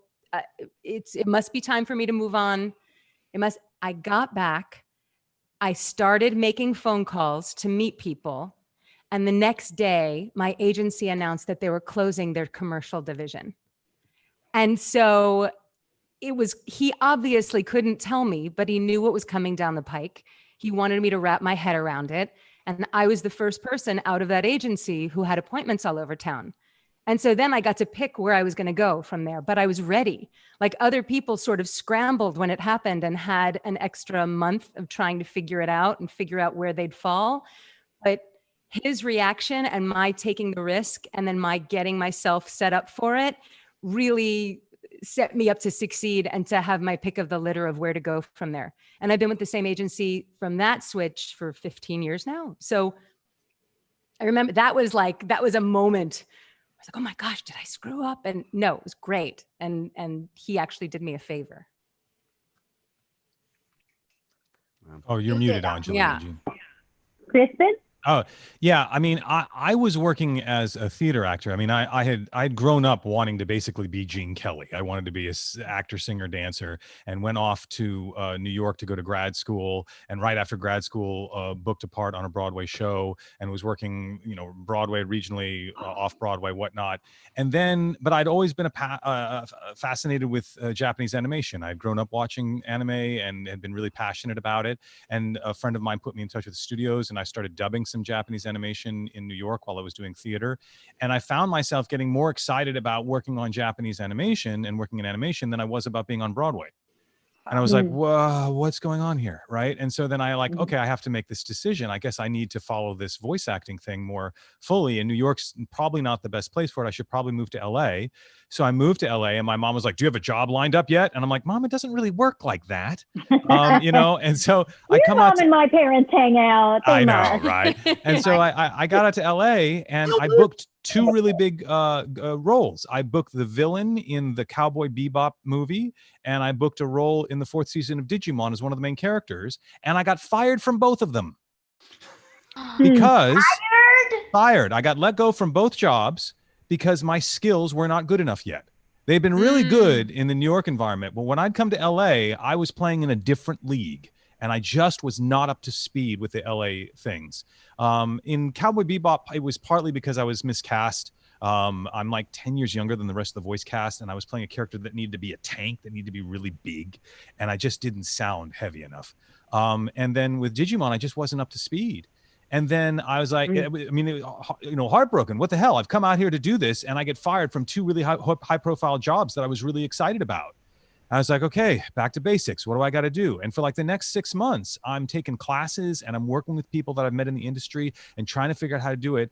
And ironically enough, I got cast as the twin brother in Digimon of the character I gotten fired as. So I wasn't good enough to play him, but I was good enough to play his twin brother, right? And so I get cast as a twin brother, and I'm working, and it's the same woman who was directing me in Cowboy Bebop.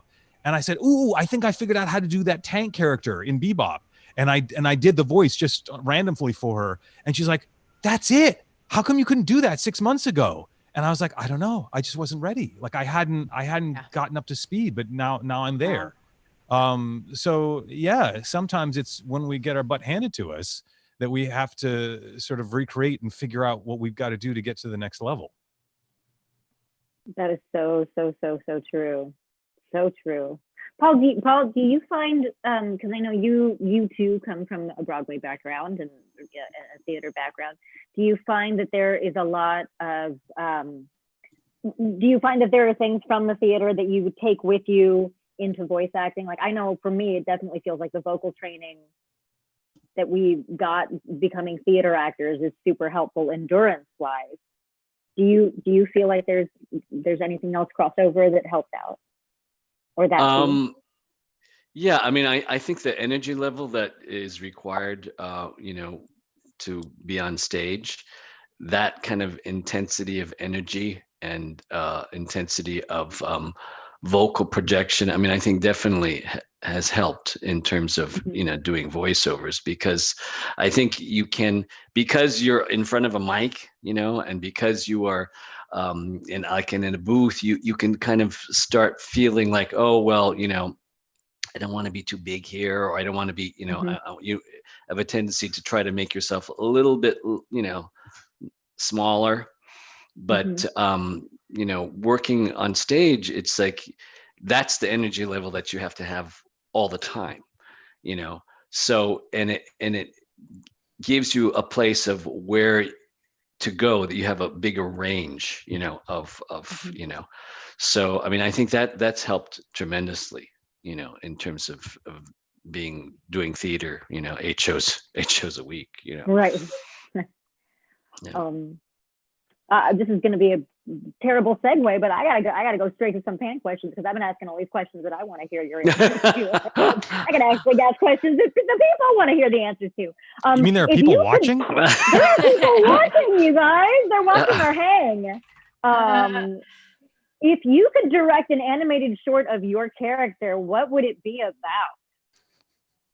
Or if you could, let's say if you could create it, or you don't have to direct it. If you were writing, creating, whatever, your animated short, what would it be about? What, Caro? Oh my God, you're so excited. Sombra and Symmetra are robbing a bank.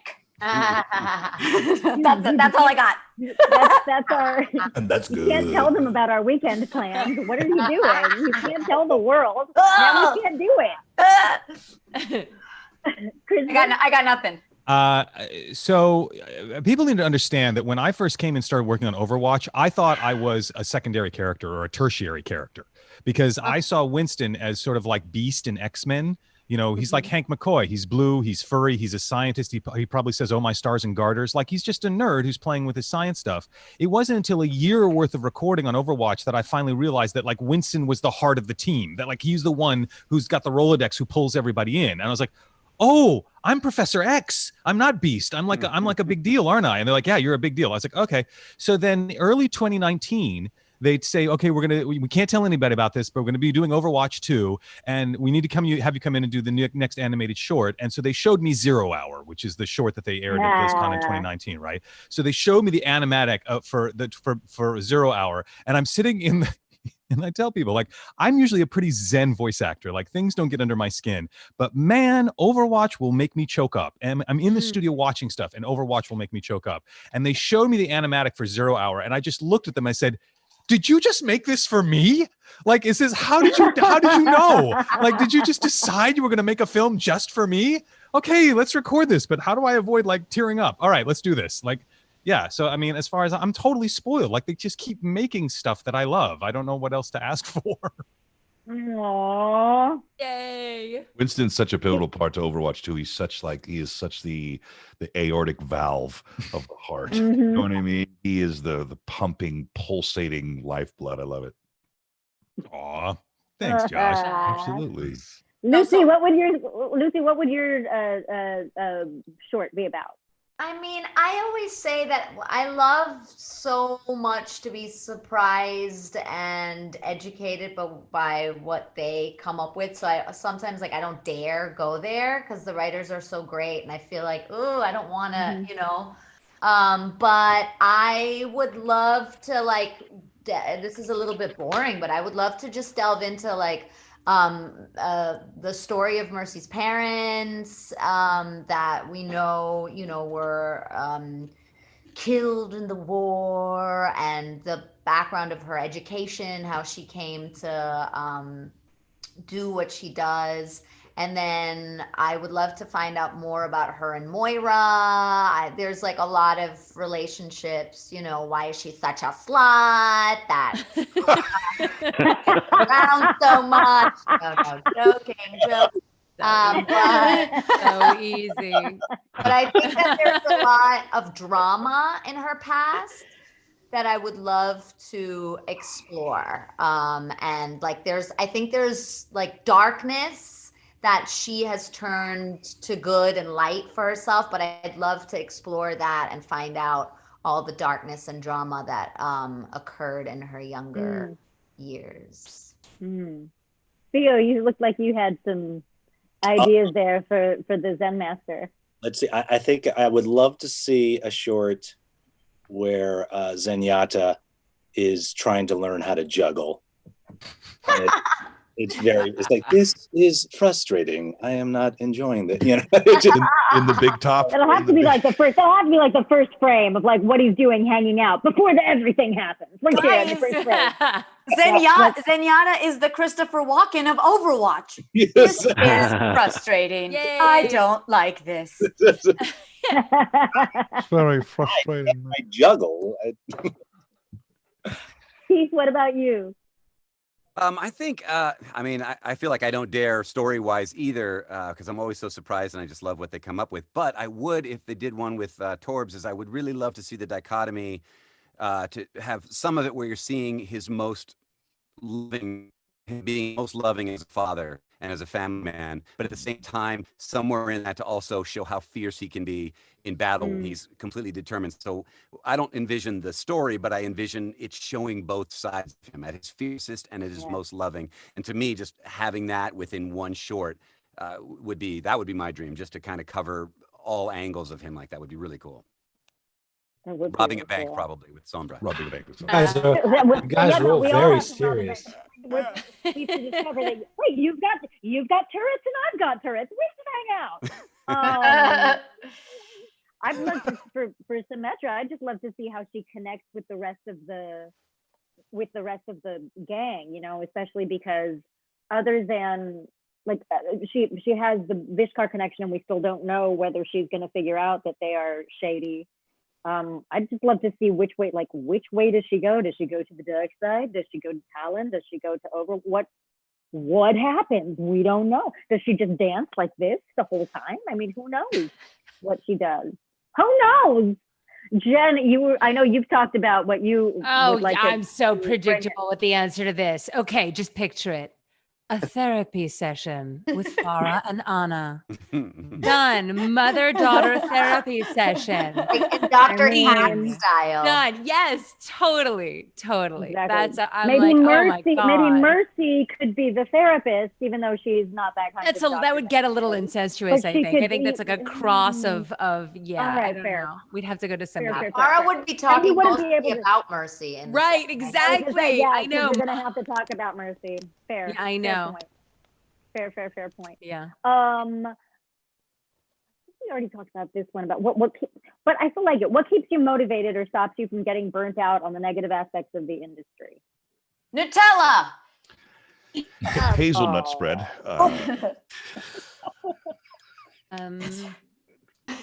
Doing other things, eating is a good one. Yeah, eating.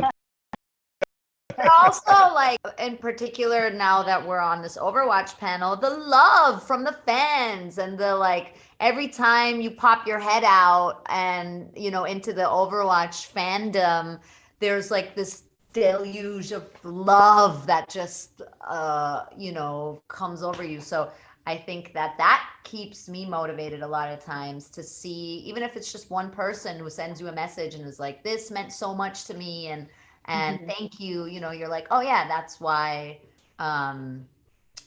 we do it, right? To spread love. Yeah, if I can kind of piggyback on that, especially I think right now, like if this whole pandemic situation has taught us anything, it's that, you know, the arts they have value, you know, and what we do has value because, you know, I think a lot of times an actor or, you know, if you're a singer or just any kind of artist, it's in our society, it's kind of maybe not necessarily, you know, it doesn't get the respect that I think it just. Yeah. It's like, but what do you really do? It's like, yeah, you know, sure, you're an actor, but, you know, we've seen that, you know, with Netflix or video games, like people need this, you know, they need this kind of thing, you know, right now. And I think that's just knowing that it's very gratifying. Yeah, I think when things are good, when things are going well career-wise, the creativity itself motivates me and keeps me going because I love what I do. So I love, you know, booking something and just focusing 100% on that while I'm doing that, and then going to another session and focusing 100% on that one. When things are not so great, if you have a bad session, a bad audition, we've all had days that don't go well, career-wise even. When that happens, for me, it's always my family that motivates me because I always know I'm going home to my family. So no matter how bad it gets, the director can hate me. It can just be the worst. And it doesn't happen often, but I think many of us have probably had that day where you're like, I was miscast on this and I don't feel good and I can't wait till this is over. I'm going to do everything I can. I'm going to be positive. I'm going to do everything I can. I'm going to listen. But in the back of my mind, I'm like, you know what? I'm going home and my family's going to love me just the same. So that gets me through when it's difficult. Sure. I definitely find that oh, sorry, Kristen, go. Oh, no, I don't mean to cut you off. Go ahead, Anjali. No, please. There's content that I have always loved, that I go to, that always sort of nourishes me and makes me feel good, whether it's that movie or that album or that story or that book or whatever. And obviously, because I'm a fan of animation, a lot of it is animated. And I think to myself, oh my God, these things mean so much to me. And then life can get rough and tough. And sometimes I want to go back to those to sort of, you know, feel better about myself, like a warm blanket. And I think, oh, you know, sometimes things, as Keith was saying, things get tough and things get rough and you're like, what am I thinking? And you lose perspective. And I will say I'm guilty of getting on YouTube and watching reaction videos. Like I watched a whole bunch of reaction videos to the Overwatch shorts. And it reminds me, because as voice actors, we record in a vacuum. We don't have an audience, and I come from the theater and I'm used to having an audience there that I can see whether they're responding to me or not, or whether I'm connecting with them or not. And as voice actors, we don't have that. Even in this panel, I don't have that, which is why I'm on the Discord. Like right now, I'm watching on the Discord, sort of seeing how people are reacting to us, because that makes me go, we're doing good, I think. Yeah, everyone wants to chime in the Discord. So, tell us if we're not. That's all. I only figured it out because I got on like 2 days ago for our diversity panel, and I figured it out then. And otherwise, I probably wouldn't be on it now. But this idea of like watching the reactions of people, and seriously, people tearing up and crying at watching our performances in Overwatch. At watching the shorts because they're so damn good, and it reminds me of like, oh God, yes. Like they're like, this is what we're doing for people as we're in the trenches trying to get this, and not just Overwatch, but our career, right? We're in the trenches in our career trying to get things done, and it can become overwhelming, and to take a moment and try to look at it from the audience's perspective and just see how magical it must look what we're doing from their perspective, and realizing, right, I contribute to that. I contribute to that magic. And that was the magic that fueled me and nurtured me when I was younger. Yeah. Okay. Wow. Let me refocus on what's going on here, because that's my contribution. That's what I can share with other people. That's what I'm doing to uplift from in my corner of the universe, holding up my corner of the universe. Sure. Just reminding ourselves that there is value even when we don't necessarily feel like we are being, whether we so often we don't feel like we're being seen or heard as actors. Like that's one of the big fears is, will I, if I put this work out there, will it be seen? Will it be heard? Will my voice be heard? And getting to see so many people having such lovely experiences or reactions, or hearing about families coming together or different things because of this game has certainly that's certainly helped me through certain lean times. And like I can't remember specifically who someone said, I think it was actually Paul, said just like having other lanes. What I used to think was career ADD, I now just realize is diversifying, like you do with any investment, and our time and our energy is an investment. So part of what also keeps me motivated is knowing that there's no time to feel crappy about this one thing. Like assess, figure out what you did wrong, figure out what you did right, and move on, because you got to make more things for people to enjoy, or for people to have those reactions to. So you guys, I've missed really seeing you guys and hanging out with you guys, and you guys motivate me, because every one of what you have said today, there's been something in it that I take in and I go, that's really true. And I really want to thank you all for, all of your experiences and your opinions that you have bring to this, because I learn something, every time I'm with you guys, and it's better in person. I do have to say, like over sushi or sake, yes. which we've all done, but it's just, I'm really so thankful, that because when you're doing it, it's like you're just by yourself, and so you go through the trials and tribulations of it by yourself, and you start thinking, oh my God, I just like I blew that, why didn't I, But then when you hear all of your stories, that everybody has the same experience of doing lots of auditions, not booking something, and then you book something and it's great, but then all that downtime in between where you're thinking, oh my God, I really suck. How could I suck so bad? You guys make it all realize that this is what we've chosen, this is what we go through, and the collective feeling, of us together is just so great. So I really thank you so much. I've missed you guys. I really have.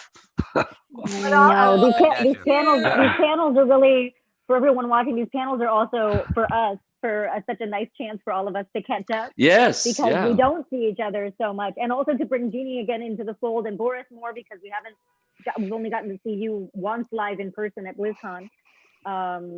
Just we miss each other. I miss having you guys over to the house. But also, I think and I think you probably all feel this way. I get motivated by reminding myself of the privilege that we have to do this. Mhm. Like, I waited tables for 7 years, and I hated it, and it was so hard, and it was like banging my head against the brick wall. And now, being able to do this for a living, that's a privilege. Of course, we worked hard, obviously, but there's so many people dreaming of doing what we're doing. So I think that for me, a lot of times I have to remind myself, like, all right, well, it might not be going so well right now, or I might be down, but I am able to live my dream, Yeah. So that motivates. As Paul was Hello? talking about relationships and how we've connected and all that, I had a question. Do you guys remember who won Best Actress Oscar in 1994? No. Okay, that's my point. That's your Fried point. green That's my tomatoes, point. Jessica Like, Lange. like Gwyneth Paltrow for Shakespeare in Love. Maybe. But do you remember your first grade teacher? Do you remember do we remember the people who have really affected us? And I think about when I have had a really crappy day, it's what are the relationships that I keep nurturing that are giving me love and giving me, peace, and you guys are inspiring me. And that's where I feel like a lot of the gamers who have connected with other gamers online, and they haven't been able to maybe make friends in their city, but then somehow they have that friend in Kuwait or that friend in Argentina. And like the fact that we keep connecting like this and making the real connections, I feel like that's what keeps us going, because it doesn't matter what voice actor won Best Voice Actor Award in 2012, because in the end, like, we don't remember that stuff. We remember the people who've actually affected us and given us inspiration. I feel like that's what we're always moving towards, right? More love. Yeah. It It was a wildly unexpected to have, like, when you do things in the theater, you build these relationships with people over the course of the rehearsal process and the run of the show. So it makes sense that you would take those relationships forward. And even when you're working on a TV show with Les, you're working with people for a chunk of time. So you would expect that. It was wildly unexpected to find the cast family that I'm closest to of all the things I've ever done through this voiceover project on a game that none of us knew what it was when we first auditioned. Like, Yes. that the combination of those two things is part of what keeps me going too, is remembering you never know what the next big one is going to be. Something you think is going to be little could end up being huge. Every audition, you really don't know what person you're going to meet on this tiny project that might lead to this thing, or this person you're going to meet on the street today. The things do just kind of blow, they blow my mind how they happen, because sometimes it just sneaks into your world rather than being with big fanfare, like you booked the next big show. My first Broadway show originated as a show that we did in Chicago for $200 a week at a regional theater, and it was set in a pool, and we did it in the freezing cold in Chicago, and we never would have known that was going to have the effect that it did. Yeah. And this game, all of us came to it with just, it's just another audition. We knew it was Blizzard, but it was another audition. With the exception of Kristen, I don't think any of us knew about Overwatch before we auditioned, right? I think, and you didn't either. You didn't. No, I didn't know. Gotcha. You understand, when I came in, again, I thought I was playing a secondary character, and I played this gorilla, and I thought, okay, whatever. And then I'm at BlizzCon, was it 2015, I think, or 2014, I think it was, because I was in World of Warcraft, and we were promoting Warlords of Draenor, because I was playing Vindicator Maraud in that. And I'm backstage in the green room, and there's a little screen that shows what's showing on the big screen. And I'm just backstage, just sort of chilling out before we go for the World of Warcraft panel. And this film starts playing on the screen that looks like a Pixar film. It's this bright, shiny, happy. It was first Overwatch trailer. They were premiering it at that BlizzCon, and I'm sitting watching. What is this Pixar film? Wait a minute, there's a gorilla. I play a gorilla. Wait a minute, is this my game? Overclock, Overdrive? What is this? I have no idea. I had no idea. Yeah, I didn't even know what the name of the game was, and it wasn't until literally the gorilla came on the screen that I was like, I think that's me. Yes, that's me. Like, and then everyone's like, "That's you." I'm like, "Yeah, that's me." So I had no idea where this is going. And even after that, I thought Tracer was the main character, and we would go into record, and I say, "Well, I would do my the first character film was Recall with Winston, right? That was the first sort of cinematic that we did that released on YouTube after the trailer. And I said, well, you're making one of these for every character in Overwatch, right? And they're like, well, we don't know. I was like, you don't know? Really? I thought I was just one of many. And they're like, no, you're sort of the center. I was like, when was somebody going to tell me this? Like, no, I had no clue going into any of this. Amazing. That's Amazing. awesome. Can we acknowledge Jen's amazing top? Sorry. Yes, like absolutely. Show off guys. the top. Thanks. Like, Wow. you Yeah, it's like this plasticky. Amazing. Oh my god. It's like this plasticky material. Yes. It has buttons. That's so cool. Guys. Thanks. Heel before Zod. I know it's so Zod, right? Josh, it's for you. Josh, it's for you. Kneel before Zod. Kneel I did before say, Zod. I did Zod. send you a message the other day, Jen, that I really wanted to see you in something iridescent because there was an article in the Atlantic about iridescence in fashion, and I was like, this has got Jen all Well, over. I did a story about iridescence in fashion years ago when I was collecting all this iridescence. So I've got like a lot of accessories with lots of iridescence. And, Are you wearing your yellow platforms? I'm wearing socks. I don't have Oh, any so platforms you don't have no on right platforms now. on? I have no. Can you There you imagine? I wear them in my sleep, Paul. I have to like Show us your my socks. platforms off. Show us your I know. socks. You know what? I have all these awesome ones. I have like ones that say all sorts of filthy words on them and are great, but I'm not. I'm just wearing little black nothing socks. I should have my good socks with me. What am I thinking? What am I thinking? Here's a question. If your character had a you-inspired skin, what would it be? This is actually another repeat answer, but it's really the best answer. So I had a fan artist after I was at BlizzCon, and at first BlizzCon, I wore my Kneel Before Zod t-shirt and metallic silver pants and my flame boots. And so an amazing artist, made a flame skin for Farah. And I was like, oh my gosh, of course Farah needs a flame skin. Of course she needs a flame skin. So that without a question would be the Jen inspired Farah skin. Some like fabulous vintage, like great colors, flame skin. Nice. Hot Boris, rod, what about like you? Hot rod Farah. Because Sigma does not. Sigma looks not quite like you. So what would you just looks I slightly feel an different than you. insult coming on. No. On the contrary, it is decidedly the opposite. Yes. So what would be Sigma's Boris inspired skin? Sorry, what's that?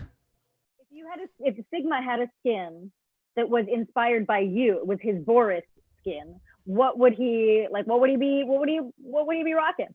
What, my fashion sense? I don't know, old man. Or your like crazy.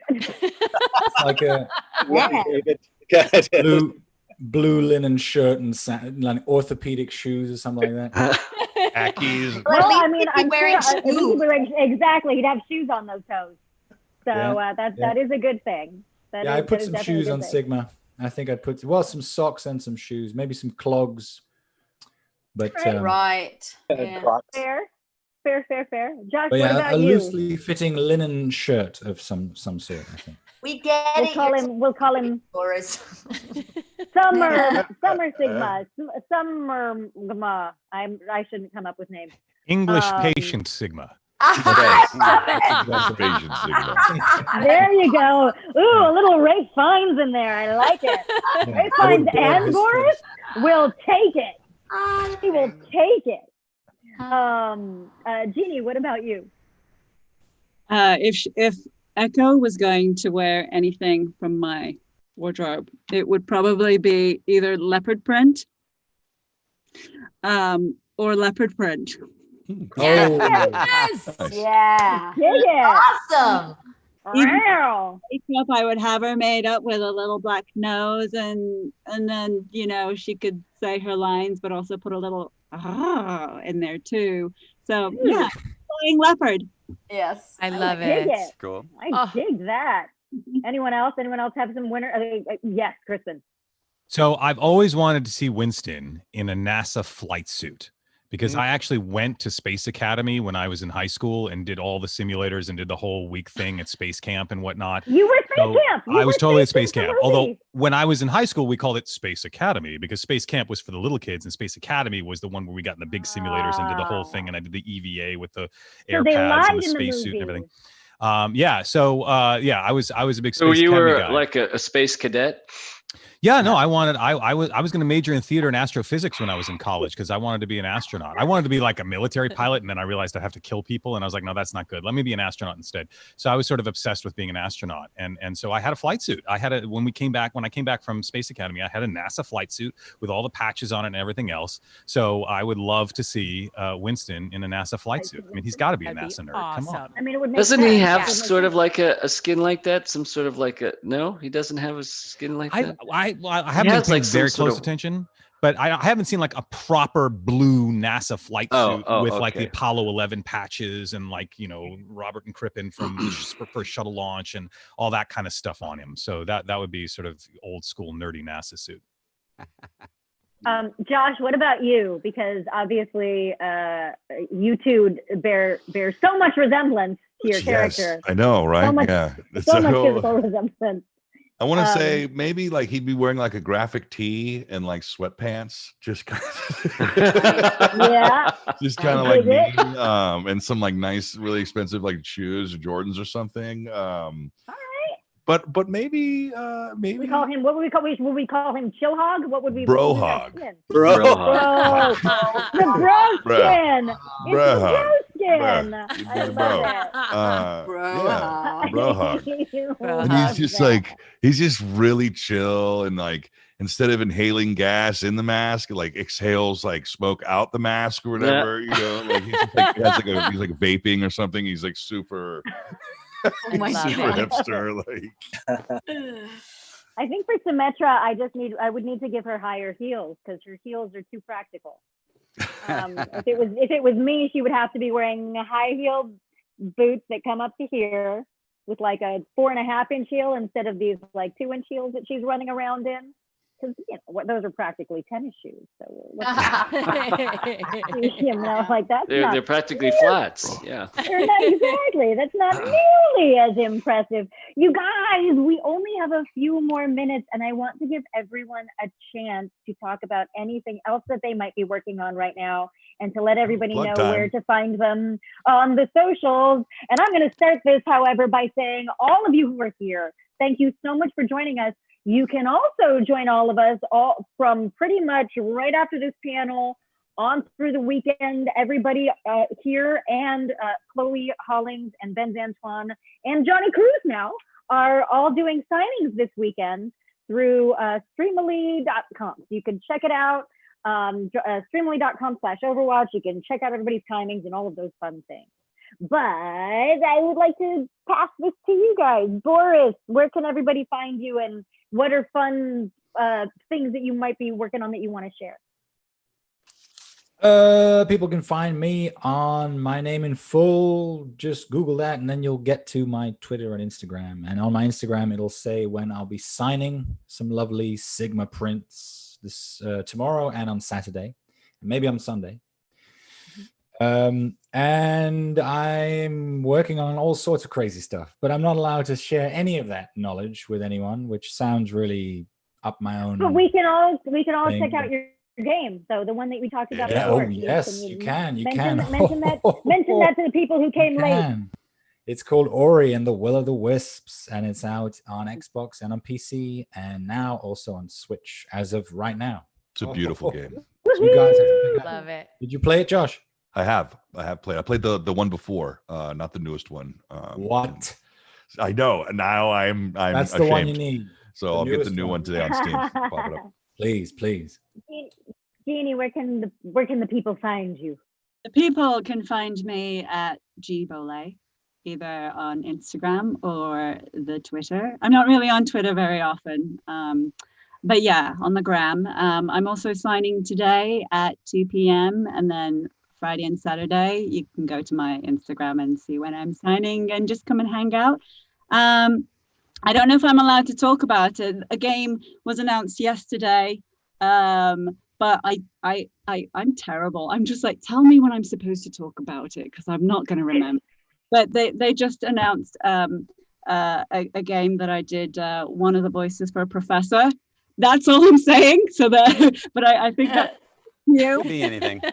Could be anything. That's right. Could be anything. Could be anything. Could be a Gilligan's Island game, and you're the professor. We'll never know. I'm betting it's not a Gilligan's Island game. I mean, it could be. How cool! Could be, you're right. Wouldn't you feel sheepish if it was? Look at that. They surprised you, Silverstein. Caro, where can everybody find you? My Insta is Ravassa. My Twitter is Carolina Ravassa. I just started Twitch live streaming. I'm also on a game called Valorant, and I've been interviewing all the VAs there and the writer. And then I'm going to move over to you lovely people because I'm having a really good time chatting people up. So the Twitch is Carolina Ravassa. And I am soon going to be launching a Kickstarter campaign, guys, because I am crowdfunding for a film that I'm going to act in. I play a cosplayer and her trials and tribulations during quarantine.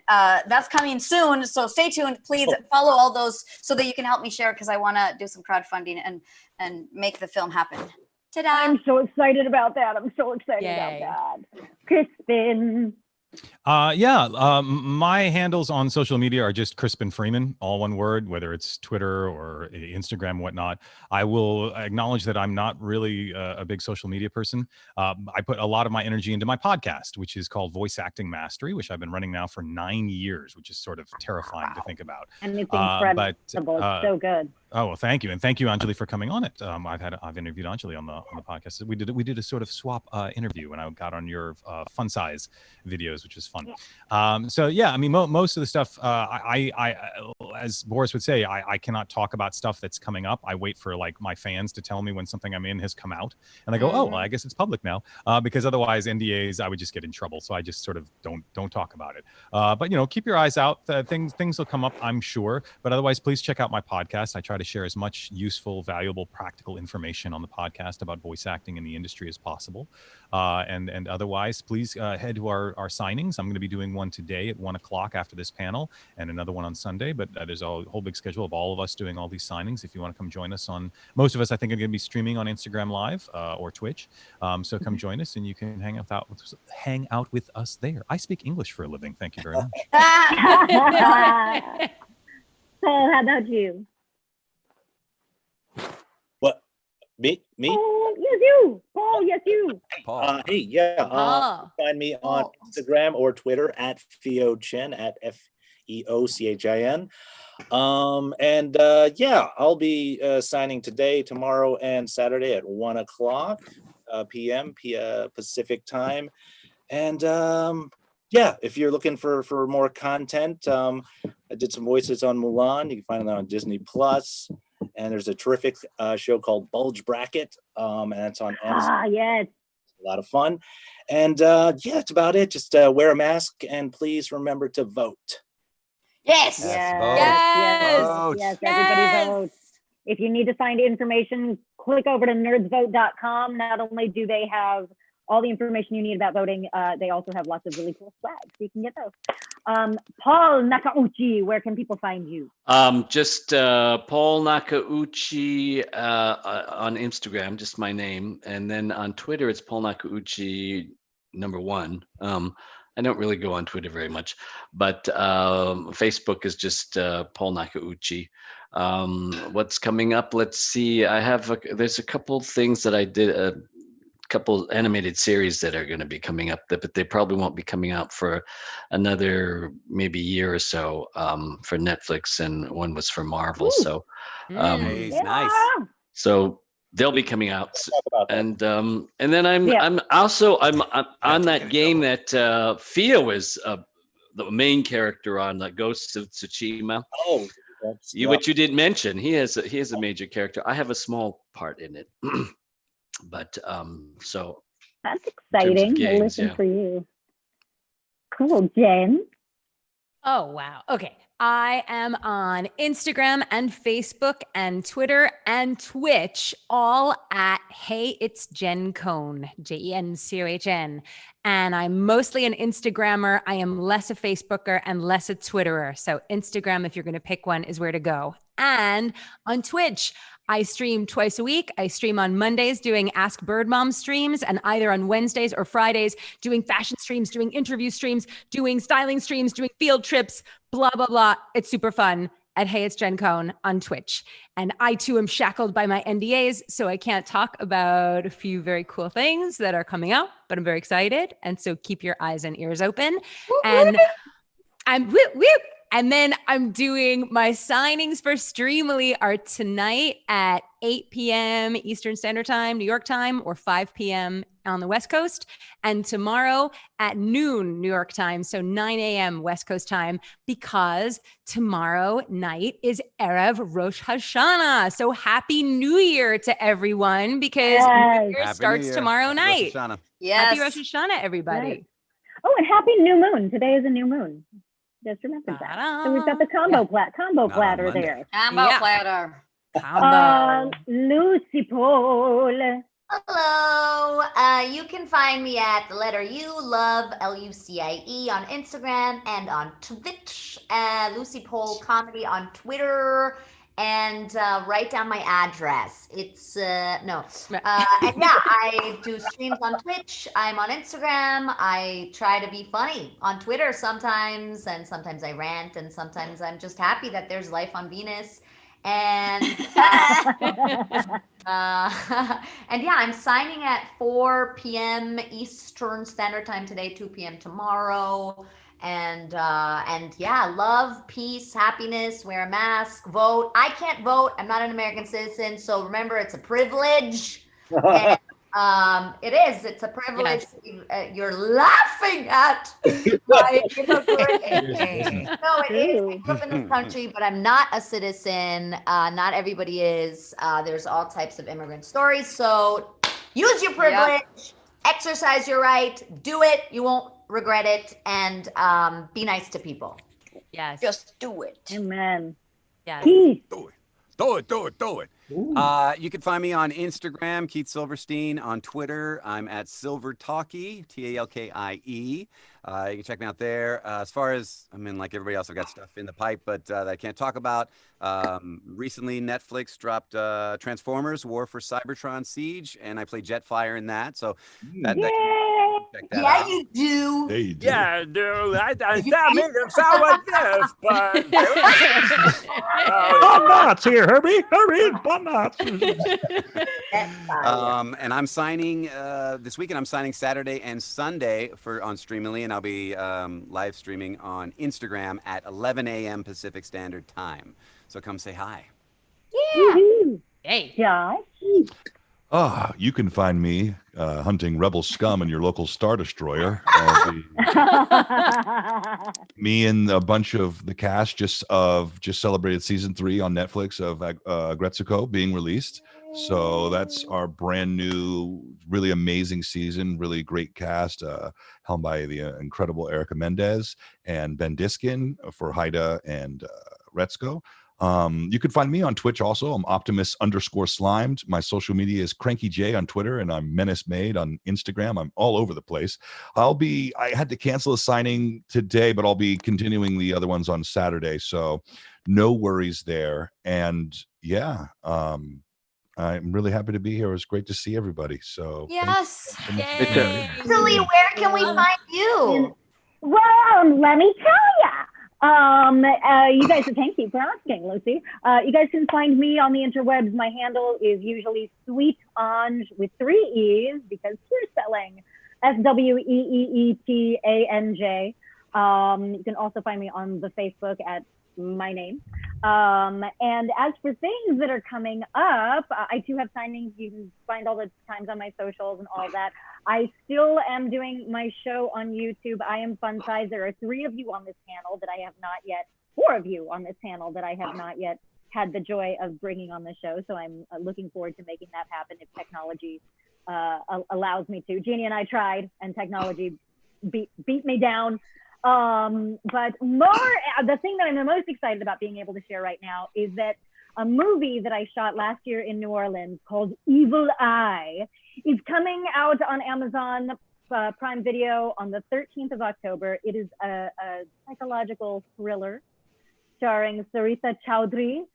who a lot of you might know from Jessica Jones and from Homeland, and Bernie White, who you know from practically every show known to man. So I'm very, very excited, and I want you all to see it. And Carolina was there helping me to audition for it when I was at BlizzCon last year. So, or helping me make a tape for it. It wasn't BlizzCon, it was some other thing. But anyway, so I'm very excited that it's coming out. It looks awesome, and the trailer is out now. So keep an eye out for that. Very, very cool. Ooh, yay. You guys, yay, everyone. Thank you guys so much for joining us. I know we went over. I hope we didn't keep anyone too long, but we wanted to it's hard to say goodbye. Thank you, PAX, for hosting us and for hosting our little party. And we will see you all out there in the world. Be safe, wear your masks, take care of yourselves, take care of each other, because we are the only people we've had. So If Roadhog can wear a mask, so can you. And there it is. Bam. Anjali, for doing an amazing Thank job. you. Thank you. Yes, thank you. Thank you. Anjali, beautiful. Great job, Thank Anjali. you, guys. So great. Great seeing all you guys. Yeah. care, Love everybody. you guys. Thank you, Thank guys. you. Bye, everybody. Bye. Bye. Bye.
Hi, and welcome to our developer introduction for Guile Glory Firstborn, a turn-based tactical RPG where the battlefield is your only weapon. Here at Elston Studios, we set out to create a strategic experience that focuses on tactical unit placement and clever use of the environment. In Guile Glory, your foes cannot be harmed by normal weapons. Instead, your heroes use their abilities to push, pull, and maneuver foes into deadly hazards around the battlefield. Not everything you face will fall so easily. From undead sorcerers to mighty dragons, we've dotted the drowned lands with fearsome bosses to challenge even the greatest of heroes. Though your foes will be powerful, you will have plenty of tools to balance the odds. As you play, your heroes will amass the blessings of ancient deities, each providing new sets of skills and abilities. Mix and match these boons of divinity to create your own unique playstyle as you challenge the legions of the Firstborn. From the team at Elston Studios, thank you so much for your attention, and may your adventures in the Drowned Lands be glorious. And the battles they fought in will not be forgotten. Once more, the Firstborn are bound, and with guile and glory, I will tell their story.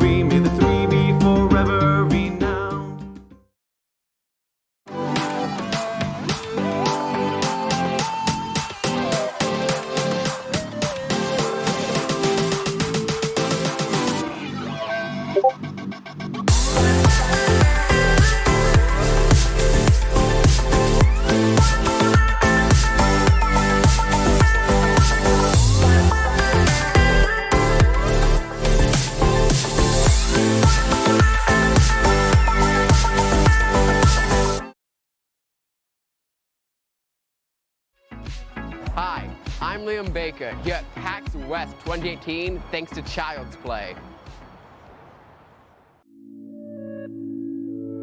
I've always liked.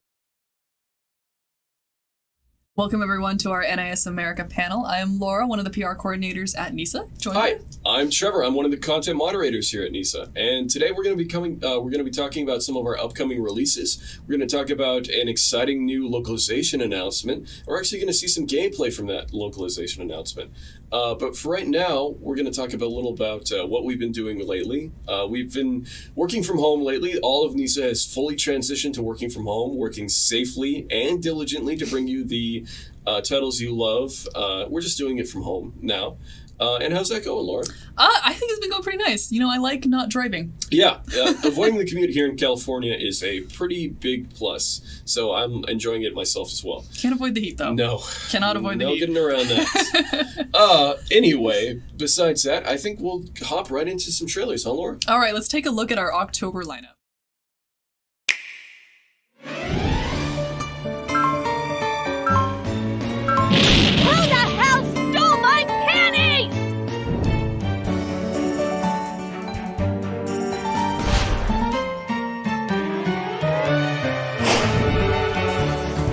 We're running out of time, dude! Gotta have guts, dude! Ouch!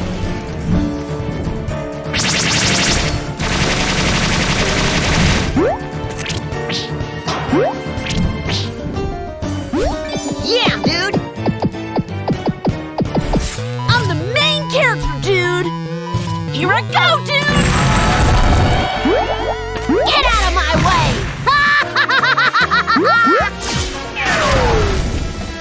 I'll give it my all, dude! This is bad, dude! I can do it, dude! Ready shot, dude!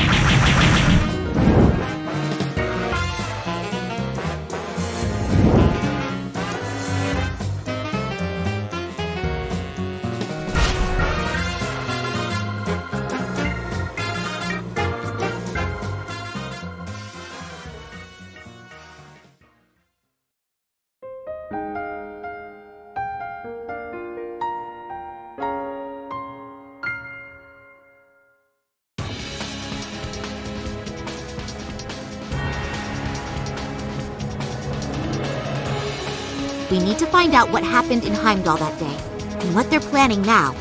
Whatever it is, it must have something to do with what's going on behind the scenes in Erebonia. I still don't understand why that data from Heimdall was sent here of all places. It's simple, really. What I got? Popcorn! Wheel of time! I will not falter again! Ready? Phantom Ray! It's time we entertained our guests. Let the party begin. I do hope you enjoyed yourself. Let's finish this! Dragon Ball! I'm just getting started! Omega Impulse! Fire! It ends here! Rising Sun! Let us begin! Come forth from the heavens and shine upon us! Aura Rain! Hope you're ready. Ether Strike! About time I got this started. Eat steel! Berserker! I think I can use the 7 points to find out where their teacher is. Cheer up, guys! Cherubic Smile! I don't know if I'd call us heroes exactly, but we'll help out in any way we can. Now that we have this, we've got a long road ahead of us. There's no way we're letting this world come to an end. We'll change this world's fate! And now it's time to show them what we're made of. We can definitely do this. We weren't sure of ourselves before. We definitely are now. The Legend of Heroes, Trails of Cold Steel 4. In a world ablaze with war, heroes must unite.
so that is our October lineup. We have 3 games coming out in Yeah. October.